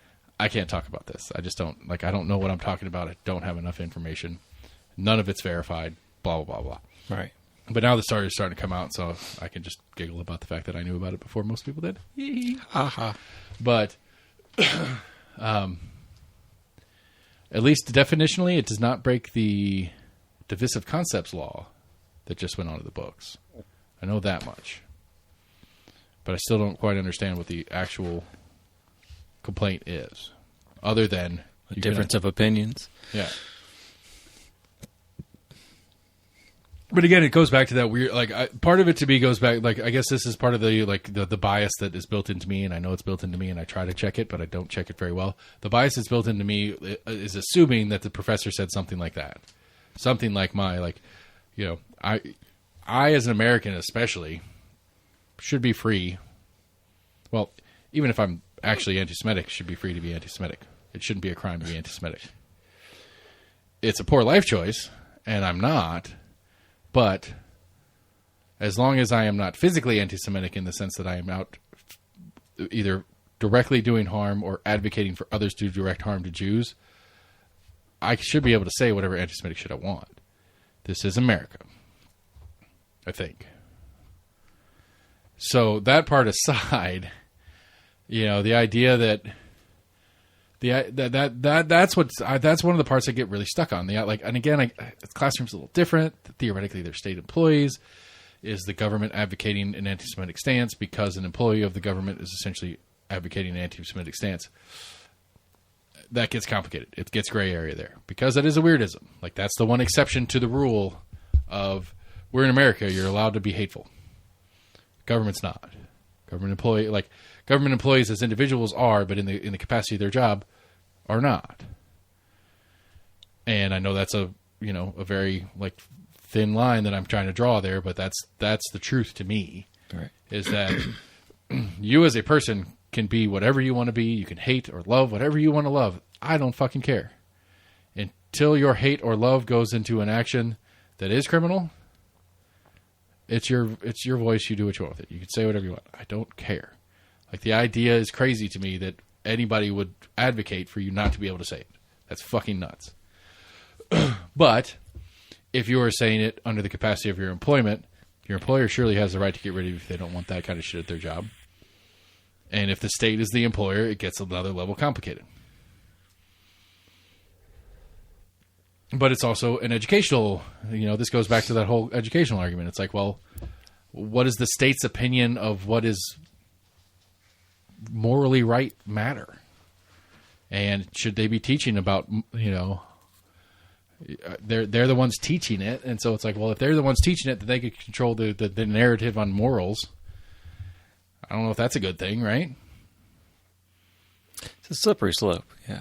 Yeah. And so if it's like, well, on one hand, it's like, okay, well, it's hard to argue the pro anti-Semite side on this one, but it needs to be argued. It's like, okay, well, if he's going to fail a student who refuses to say that Jews are the scourge of the earth, or refuses to write it in their essay, that's a problem. I agree, that's a problem. But if he wants to teach that, and that's within the curricula that's functional, that's a problem.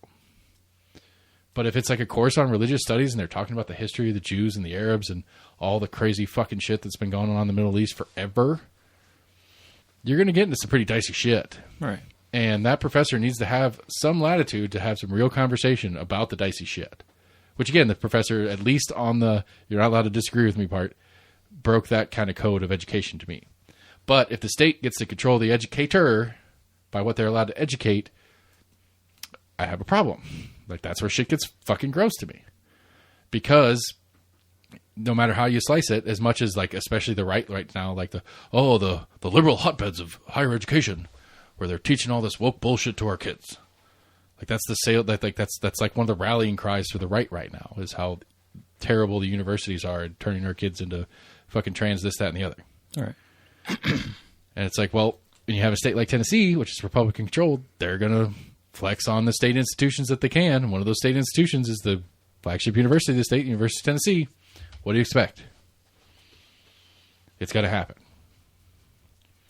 So we're way off the original of the story. I don't know. I'm looking forward to learning more about the story because I'm really curious about what he actually said. Or she. I don't know if it's he or she. I don't know if it'll ever come out. Well, the name will too. The professor's name will come out. I think so. It is known in the media circles. And essentially the inference that I got was that the university, in releasing parts of the information to the press, is aware that some of the press is aware of the name of this person and has requested that the press leave the name of this person out until they can ensure proper safety for this person. Because they are concerned that whatever it is that was said was inflammatory enough that somebody may take physical action on their behalf, which is a crime. Yeah, that's one kind of like crazy thing about the times in which we live now, that it's so much easier to kind of have this like online backlash when things like this happen. Right. Well, the online, I don't know, online backlash is a thing and it's real, and I'm not disagreeing with that. But the idea that the online backlash very often boils over into real world conflict. Right. That's the part that's scary. Right. Okay, I'm a little keyboard warrior. I'm going to talk some shit online. It's dumb. It should be fairly harmless. But the fact that it's not is the scary part to me. The fact that you get a bunch of people get real hot and animated about it, and then there's a handful of people in that circle of real hot and animated that are crazy enough to go do something. Right. They're like, yeah, here's their home address. Right. Dude, upload. God, that show is good. It's just really funny. Kind of like, it makes fun of corporatism. It makes fun of a lot of different shit. It makes fun of technology. But it's literally like there's like just a clip in an episode, and it fucking killed me. I was laughing so hard. It was like Doc's Buddy. Like, it was the name of this website. It's literally like, go on this, like the website was just put somebody's name in here, and it pre-doxes them. It's like everybody's doxed in the future. And so you can't play that game. But it's like everybody's doxed, just put their name in and you can find it here. So it's just like a general, like it's like Google but straight up doxed everybody. So it was a funny little bit. But I mean, I don't know. Like, physically, no harm should come to this man. or woman, I don't know, for what they said. Now, professionally, maybe. I don't know. Don't know what they said. Don't know what the course is either. Like I said, but you know, like I think you have obligation to you know, I think that's a weird thing in the world we live in. But I don't think you're protected from the public. You know, I don't think you have the right to be protected from the public. And physically, yes, like the public can't come kick your door and beat your ass. But as far as if people want to stand outside in the public space on the sidewalk and scream at you in the middle of the night, as long as they're not breaking noise ordinance or whatever, I don't think you have the right to hide. Like, I just don't think that I can't imagine a scenario where that makes sense, that you're allowed to hide. You know, and especially as a public employee. You know, like if you work for the state. Sorry. You know, but as I don't know, as an individual, I'd have to think about that a little bit more. That's my gut reaction to it. But especially as an employee, like I'm very comfortable with, as if you're employed by the state, I think your privacy, I think you take a privacy deduction in reality. You know, because it's like I'm not a paparazzi fan or anything, but at some point, you know, like we live in an everybody's famous-ish kind of world. It might be your 15 seconds or whatever it is, 15 minutes is the old saying. Yeah. We live in that kind of world, and everybody that gets their 15 minutes of fame, whether it's a good thing or a bad thing, has to face the public in that period of time. And this person is getting their 15 minutes of fame, theoretically, for a bad thing, and they got to face the time for it. That's what made them. That's what got them famous, and you got to account for that. You know, maybe they didn't want to be famous. Well, too bad. I don't know what to tell you. That's just the world we live in. You know, some guy. What was it? There was somebody sent me a picture, or maybe it was a meme from. It was a UT game from a couple years ago, and it was this big old fat dude, drunk as shit, like passed out over the bench with his ass hanging out. And it's like, well, you know, I'm sure that guy doesn't want that picture everywhere. He has to deal with the consequences of that picture being everywhere. He did the action in public where it could be seen, and now he has to deal with the consequences thereof.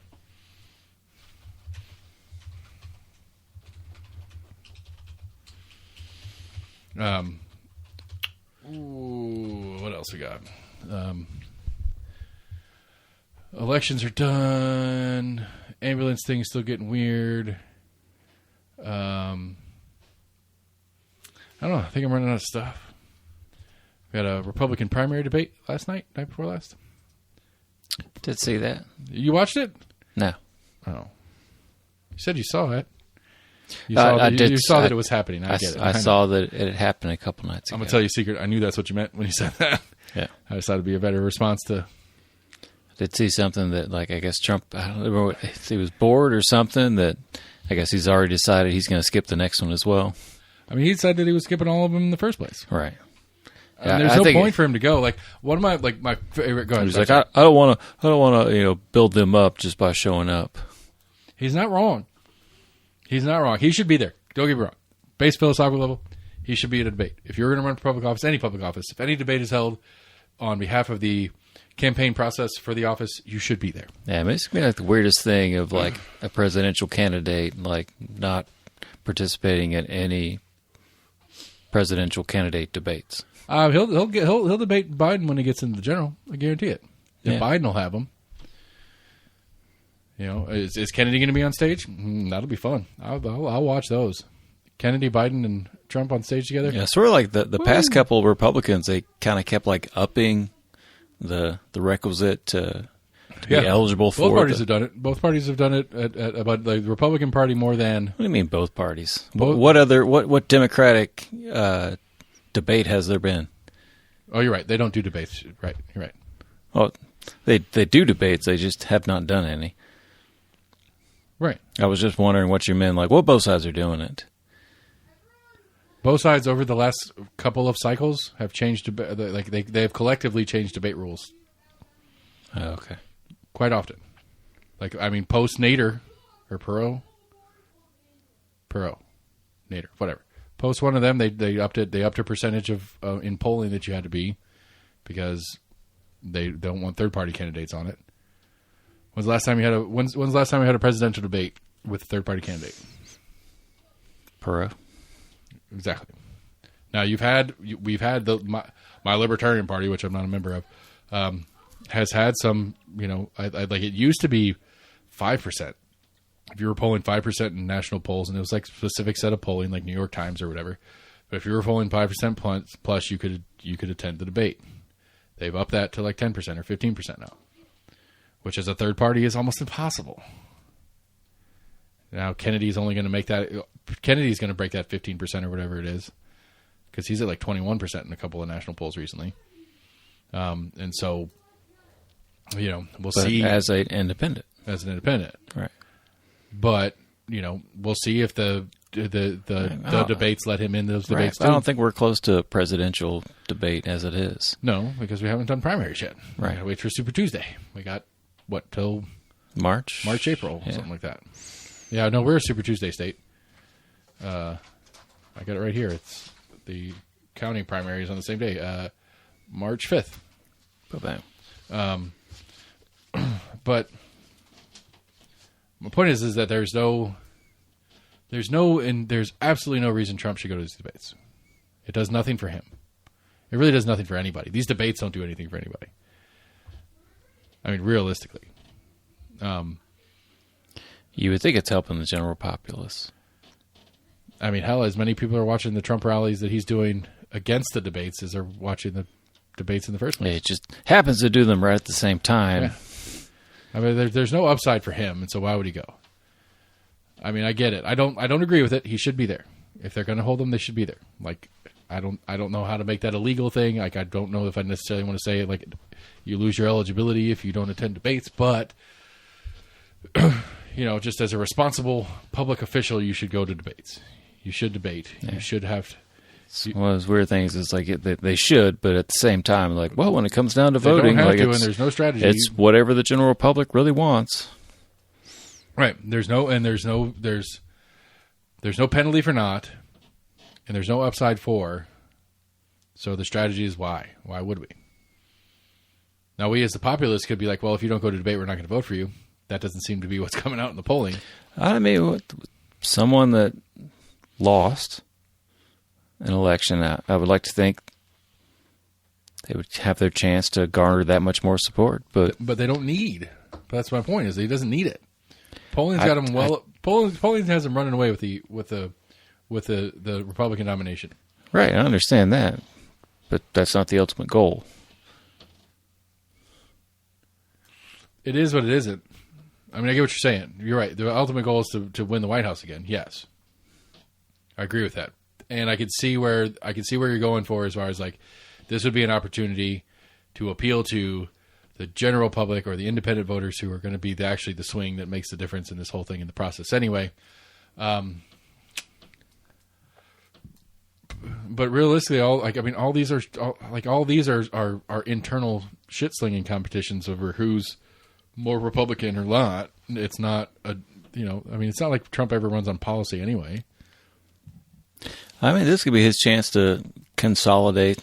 Well, he's also got trial. He's also got trial tomorrow, so he can't be hanging out. And he's got multiple trials going on simultaneously. No, I mean, if he can get 2 or 3 more people to drop out just because he showed up at a debate, I would think that would be a win. If elections were done by actual human beings who had actual brains in their heads, who actually bothered to put any effort into it, then I would agree with you. That it would be important for him to consolidate the Republicans actually behind him. But when he knows, just like everybody else knows, that once you win the nomination, 40% of the country's got your back no matter what, and you just have to hit that middle swing area, then why would you go through the process of any of it if you don't need to? He's going to get the R behind his name. That's a given. And some significant sum of people in this country are going to vote the R no matter what. I mean, you would think there is no the consolidation is automatic, I guess, is what I'm trying to say. I love how the RNC has at least tried to. They're like, okay, if you want to be a part of this debate, then you've got to say that if you win, you will sign this pledge saying that if you don't win, that you will still support whatever candidate we put forward. They should do that? That's been one of the I've heard, yeah, it's been done, yes. It's been one of the requisites that I'm assuming Trump was like, fuck that. Well, I mean, he did it in 2016, and he said no. Right. I will not pledge that, and he still got invited to the next debate. Right. Because, I mean, again, that's one of the things I like about Trump is that he says "fuck you" to the norm shit. Because I think that's a shitty question to ask. Realistically, I'd say that being a requisite part of the debate, but I don't know. I don't know if I can quite see. They're like, hey, we're not going to let you be on this platform unless you say, like, hey, if you lose, you've still got to support somebody else. I could see it. Which is a big ask, but at the same time, it's just kind of a weird ask. I could see it as a reasonable question to ask in the debate in the sense that it would garner follow-up questions. In the sense of, okay, raise your hand. 6 people on the stage debating. Raise your hand if you pledge that no matter who wins the nomination, you will support them in the general. And then some raise their hands. A Trump-style character does not. Right. Then you follow up with the question, why not? Well, because if Nikki Haley wins, she's a fucking psychopath, and I ain't giving her a dollar or a dime or an ounce of my energy to get her into the White House. That's a debate question to I mean, it's not, the appropriate style answer, but the general premise of said answer would be an answer that, actually would make some conversation, especially if there's policy in behind why you think she's a psychopath and whatnot, as far as a debate conversation to have. Right. That makes sense to me. But literally if it's a boo, you didn't do it, we're moving on. That's just, it's just a litmus test. It's a loyalty test, which is a Trump thing anyway. He likes those too, but it's only when it's loyal to him. It's not that it's his loyalty to anybody doesn't matter. It's who's loyal to him. Yeah. I'm sure he asks questions like that to groups of people all the time. How loyal are you to me? You didn't say 100%. Get out. Yeah, it said how a number of candidates are running on like they're not MAGA enough. They're not like that much far behind Trump. I think DeSantis put it best, or at least put the best political answer in play in the debate, where he said something along the lines of, Trump was a great president, but what he said in 2016 and what he did from 2016 to 2020. Why didn't he get X, Y, and Z done that he promised he would do? And in 2016 is a lot different than 2024. So just because he won in 16 and we liked him from 16 to 20 doesn't mean that he's the right person for 24. Which is a good, proper political answer. Yeah. Didn't go anywhere. Didn't really win him any points in the real conversation thing. But it is the right answer because nobody up there really, other than what's his face from Jersey, has any real... Christie? Yeah. Has any real, willingness to call Trump out for the actual bullshit that Trump is, because the base doesn't want that. And you're not going to win that primary by calling Trump a criminal. Sure. Not in the Republican Party. So it's again, there's no point in these in the grand scheme of things, yes, there should be a point in these primaries. This cycle for the Republicans, there is no point. It is a waste of time. It's a waste of energy. You get a couple of good sound bites. Vivek, who the more I hear him on certain things, the more I like him. The more I hear him on other things, the less I like him. But Vivek calling out Nikki Haley, what did he call her? He said Dick Cheney in 5-inch heels. I thought that was a good one. Because her response to that was basically what he was calling her was a warmonger like Dick Cheney was. And then 5 minutes later in the debate, she's talking about how we need to go nuke Iran for their proxy efforts with Hezbollah. Her immediate response was I'm nothing like Dick Cheney. Let's go kill a bunch of fucking Arabs. Wait a minute. What? Hold on. What? Put those two sentences together. But yeah, so I don't know. That's again, it was. Did we talk about last week where the missus came up to me? She's like, "Wait a minute, can Trump be president?" It's yes. He will be president. I think he will. I think he's winning this election. Don't want it. It's very possible. Don't want it. I'm not going to vote for him. But I think that's the writing on the wall right now. I don't know what. Like, unless we have like a huge economic upswing, which I don't even know how or what that would look like, I don't think Biden's going to win this again. I just don't think. My fingers crossed hope, not that Kennedy's a great candidate. My fingers crossed hope is that Kennedy wins it somehow. Just so we have an independent president. I don't think that would be good for us either. As opposed to, I mean, Biden's the opinion. Honestly, I don't know who would be worse, Trump or Kennedy, but right. So the opinion I'm getting to is that actually between the three, I don't know who would be worse. But your opinion is that Biden would be the least worst. I would think so. That of the three, premise sucks, and right. It's not new, and that's what pisses me off. And that we keep doing this over and over and over again. Trump, they're the semi-barely most popular. Trump Clinton was not. Really, this is the best we can put up here. I really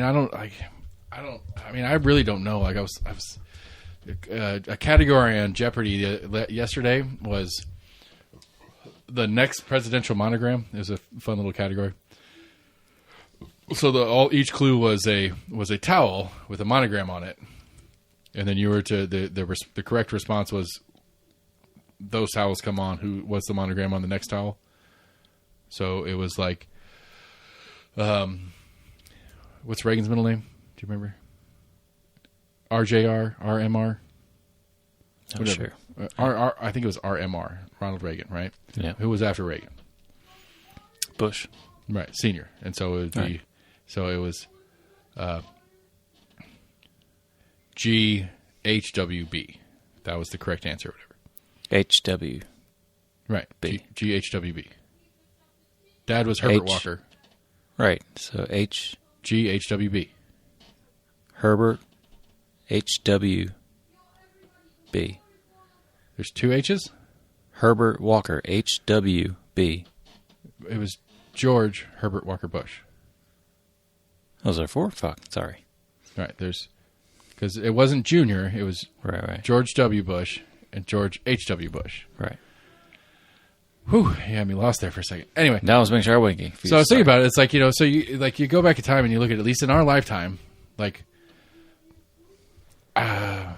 I don't know. I don't know. Maybe I'll need to read a memoir or two or some looking back on Obama's. I don't have a good opinion on not a good or bad. I don't have a good sense of Obama as a president yet. And so that was Obama. Who did Obama beat? McCain and Kerry. No, yeah.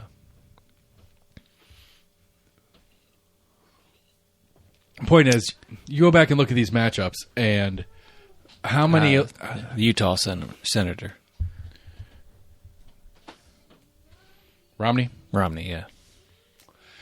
I guess my point is that, like, if you go back and look at the last 5 presidential elections and who the choices were, of all of those people, how many of them would you say at the time in the space that was the best person possible for the job? Not the best person of the 2 or the 3 or the list of people running, but the best person for the job. And I would say even expand it to the point of add in everybody on the primary side too. Take the whole primary, like the whole legitimate part of the primary field, the 10+ percenters of the primary candidates, and you go and look through them and go like, I mean, because I'd say Bernie maybe. I'm not a Bernie fan as politically speaking, but as far as an actual human being who I think actually gave a shit enough and actually cared about what he was saying and wasn't just playing the game, Bernie's the only one I could probably think of off the top of my head. And again, I'm not sure where I'm at on Obama. I'm lost on Obama. I just don't know. I don't know. I don't know how to do Obama yet. I got to think about it some more. But yeah, like, I mean, that's the only one I can think of. Like, GW was awful. Gore was awful. You know, I mean, I just realistically, like, in the time and place, if you went and other people that were in the sphere of things that mattered, I would argue that you would not put the person who was running for president on the top of the list of people that you want to be the most powerful person on the planet. Now, granted that the person you want is probably not willing to do it. Fair enough. But, man, we are really good at picking bad options.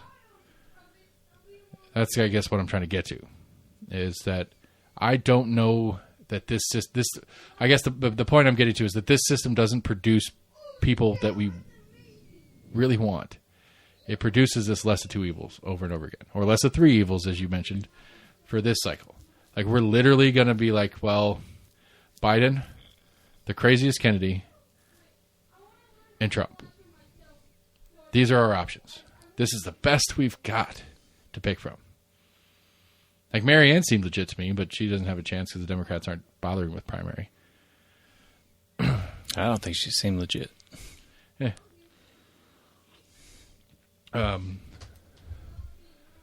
What's his name?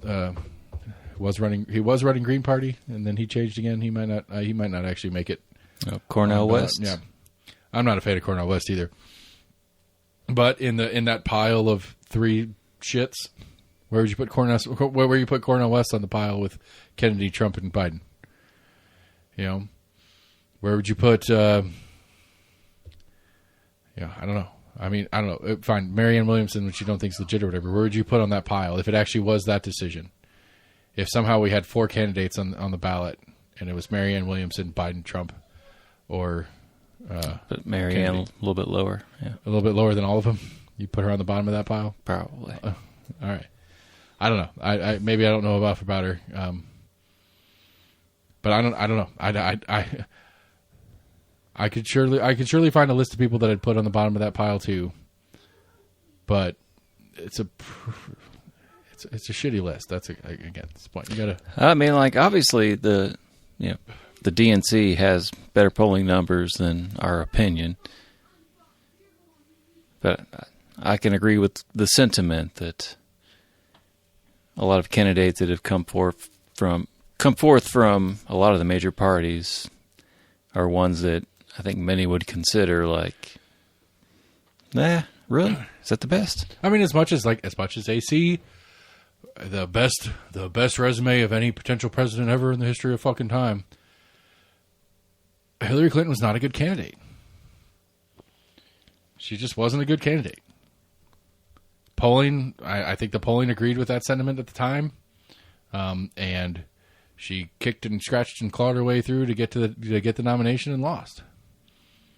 I don't think she was a terrible candidate. I think she's incredibly unlikable. Just on the surface. I think she's incredibly fake, and I think that's obvious. And I think her version of classified document scandal is at least comparable to Trump's version that he's in right now. Think so? Sure. Apples to apples. I mean, destroyed instead of returned, instead of refused to return and got raided and taken back. That's tomato potato. But she sat down at a congressional panel. Said she didn't have him? I don't remember. I don't know. I sure. Apples to pears. I'll do that at least. It's in the same genus or whatever. Sure. Is it not? Are apples and pears not like really closely related in the whole evolutionary? I guess similarly, yeah. But, yeah, I felt that she was. My opinion on Hillary Clinton is that I felt that she was incredibly disingenuous all the time. She opened her mouth. She was saying what people wanted to hear. She had thoughts of her own, I suppose, but I felt that she was incredibly disingenuous, incredibly fake human being, incredibly power hungry human being, and I felt that all of those things were incredibly obvious. I think that's the same with Trump. Don't get me wrong. Yeah. This isn't a left-right argument to me. This is a individual person. And I think Kennedy, and for that matter, I think Kennedy is a genuine human being. I think he's a little fucking crazy, but I think he's genuine in his intent. I just think he's a little nuts. definitely think he's a little bit nuts. But I mean, I give Hillary credit for when she was first lady. That I think she was one of the first ladies that kind of like took over. Well, you had Nancy Reagan that was, the war against drugs thing. But You got Tipper out there hating on rappers. Brought in the explicit label. Yeah, I guess. Streisand affect the shit out of that stuff. I guess. But I give Hillary credit for trying to pushing. She was an active. She was a very active first lady in the sense that she had. I think I don't think she's the first. I think there were many before her that had different versions of the same thing, but she did have an active agenda as an individual with a set of power bestowed upon her by her position. And she used it for a potentially good agenda. She did a lot for trying to expand Medicaid and trying to push for like expanded medical and pushing like a nationalized medical program. Right. And again, I don't know. There's part of me that's just jumping to a weird conclusion that's not going to sound good no matter how I push it, and I'm going to kick it here in a second. Because I theoretically I don't have an issue with the premise of the agenda that she was trying to push as First Lady. There is a question I have though, is that part of the game?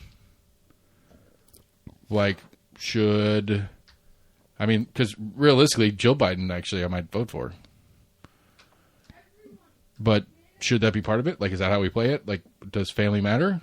And how family's going to use their position of power by being the spouse or child or whatever it is of the president? Should that matter in the conversation? Because if they have agendas and things that they're going to do with the power bestowed upon them by their spouse's election, I think that's something to consider in the conversation. Is that how we want our elections to work? That you're electing a family, not a person? No, but at the same time, you are, the first lady or first person. I can't remember what the converse would be. I mean, I think the first dude would be great, but I think it's like the first husband. No, I don't know what the male version. Not sure what Imhoff's called. First gentleman? Maybe. That would be my guess.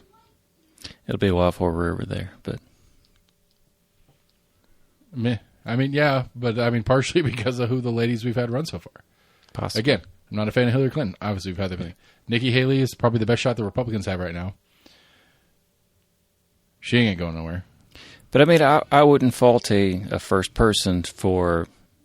I think if you're going to do using like UNICEF or some like humanitarian thing, okay.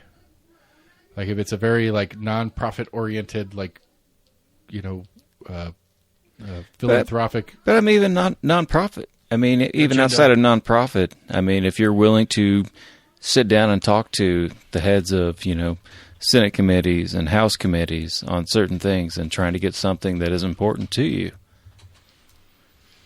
I mean, I don't think it's anything different than, advisors of whatever multinational corporations that come in and talk to these same people and sitting down and be like, hey, let's talk about this. I have an idea. Right, but lobbyists is a whole separate subset of things, and I don't disagree with you that there's problems in that kind of game, but I don't know. Again, I'm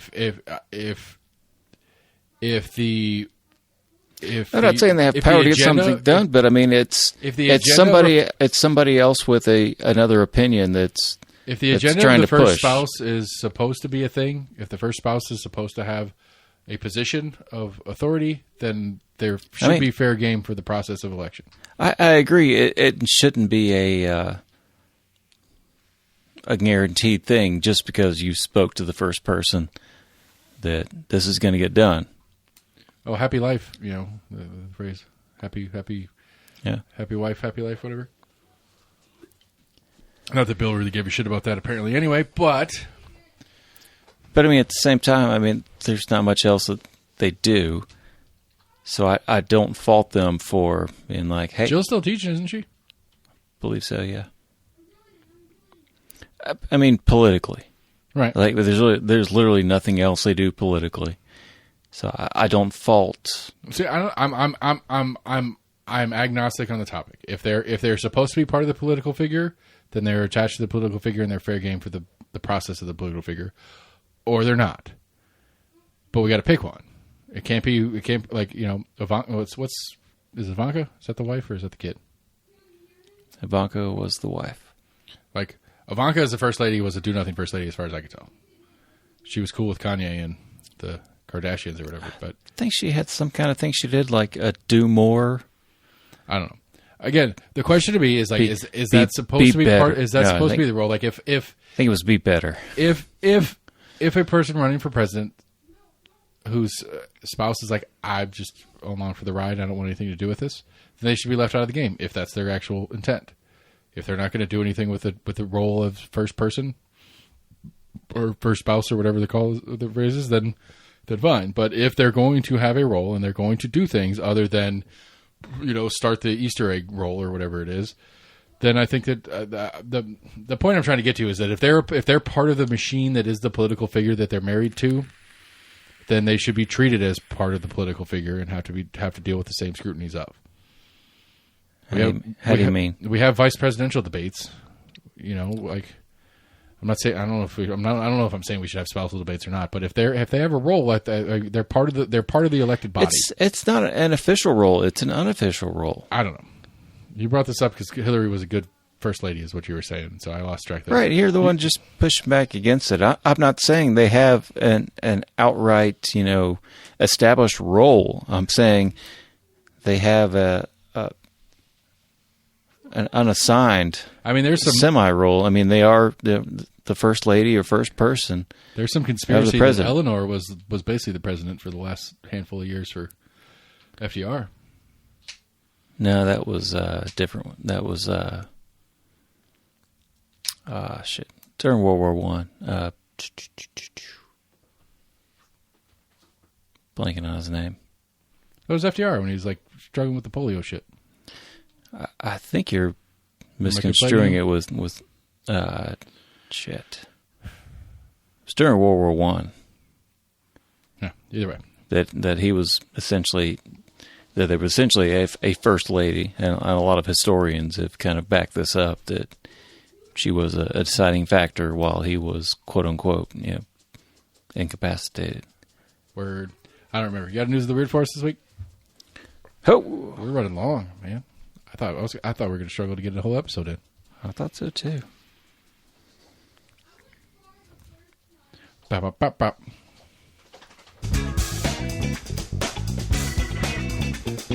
Ba-da-ba-da-ba-da-ba-da-ba-da-ba-doo. God, Nacho Average Bear. Ooh. Florida mammal swipes $45 Taco Bell order from porch after Uber Eats delivery. A bear in Florida. I was very surprised by that as well. I mean, I guess there's black bears down there, sure. There is no Florida man story, as there's no evidence of a Floridian dressed As a bear. in a bear costume stole food. Rather, the criminal was a real-life Florida black bear, estimated to weigh 300 to 400 pounds. Why they gotta fat shame a bear? That's fucked up. For real. Just wanted some Taco Bell. Everybody wants some Taco Bell. Yeah, Wisconsin. I'm trying to think of the last time I had Taco Bell now that you mention it. It's been a minute. I honestly can't remember, and It's been a minute. I'm glad that I can say I don't remember the last time I had it. I know which one. The last time I had Taco Bell was the one down by the airport. But it's been a couple of years. For sure. And I know it was on a Friday, too. But that's all I remember. It was okay. I didn't die, so that's a good thing. Wisconsin? What's going on in Wisconsin? I guess they're officially changing the old-fashioned state cocktail status. Ooh. The old-fashioned cocktail comes with brandy, not bourbon. That is not abnormal. As now lawmakers are making it somewhat official. Somewhat official. That is some fucking waste of time bullshit. I could go the rest of my life without a change to the official state whatever the fuck. That is so dumb. Like, unless it's like a tourism game thing, like Dolly is the official awesomest person ever to come from Tennessee, like, I'm down with that. Although there is a good list that could challenge her for it, but I'm down with that. But, like, that's for a tourism purpose. Like, I'm not going to Wisconsin for a brandy old fashioned because Wisconsin said brandy old fashioned is the right way to do it. That's dumb. All right, last call. Anything else? One more, got it? Yep. 4 men were charged Monday over the theft of an 18-karat gold toilet from Blenheim Palace, the sprawling English countryside mansion where British wartime leader Winston Churchill was born. Stole a golden toilet. The toilet, valued at $4.8 million, £4.8 million, $5.95 million, was an artwork titled, quote-unquote, America, and intended as a pointed satire about excessive wealth by Italian conceptual artist Maurizio Catalan. Was it just a normal-looking toilet? Is there a picture on there? Yeah, Just a normal-looking toilet? pretty Gold? much. I don't... Cool. All right. I'm going to make a toilet out of pasta and entitle it Italy. That's my conceptual art piece. Okay. Give me fucking $5 million for that shit. Yeah, you can convince people it's artwork, and That's my point. it's all perception. It's racist. Well, mine was racist. I don't know if his is technically racist. But, you know, it's America. I can be racist. Fuck you guys. Okay. I'm not actually racist. I hate that I've had to fucking qualify that shit. But I think that's it's an important distinction that we have. I think that's the one American value that I actually fucking give a shit about. I think that was the point of the artist. What? Was making fun of the American Right. exceptionalism. Okay. Oh no, it wasn't. The point was making fun of the American greed. Oh, okay. Yeah. The one thing that I'll actually agree with American exceptionalism on is the First Amendment. Like, that's it. Like, how many other countries have a guaranteed right to free speech and religion? Yeah, you had caveats. No, the First Amendment. What's the First Amendment? There's a number of things in the First Amendment. I'm not adding caveats. What other country has? Well, you said something- free speech, and then you were like freedom of religion. Yes. There's a number The of First countries Amendment. that have a freedom of speech. Where? I mean, I can't name them off the top of my head. Germany doesn't. I know that. You sure about that? 100%. I think they You cannot- exclude like Nazi. Yeah. They absolutely do. Yeah. That's not free speech. That's free speech except. Now, I'm not saying I agree with Nazism and I think it's the thing that should be promoted, but that's not free speech if you have an exception to it. True. I thought about making that the whole concept of the show, and then I forgot about it when we started doing it. But like the free speech concept, like, that's the one thing to me, like, it's top level important shit to me that I think we're fucking with right now, and I'm scared to death of it. Right. We have free speech, but there is boundaries to it. Yeah, You understand that? screaming Okay. fire in a crowded theater. Yeah, sure. Yeah, that's the general caveat to it, but Make a note. it goes Pick out. up- It goes outside of screaming fire in a theater. Okay. We'll make a note. We'll start this argument next week because I would like to have this argument on how absolutist I am on the free speech argument. Whatever. Because I promise you'll not like it. Great. It's not my goal to make you not like it. I'm just saying Sure. I'm an absolutist on that shit.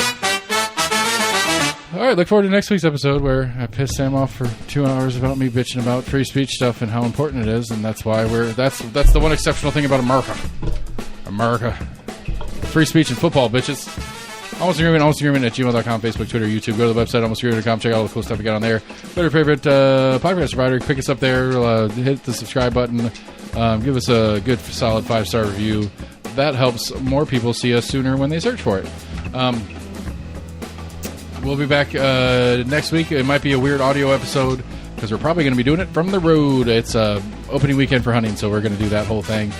Or at least I am. I don't know what's going on with that. We're trying to get 4 dudes together that are in different stages of life. Are really complicated. So, yeah, that's the show, people. Thanks for hanging out and listening.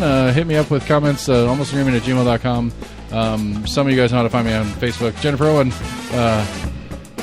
yell at me about how wrong I am about my math on less kids in school being more affordable. Anyway, talk to you guys later. Thanks.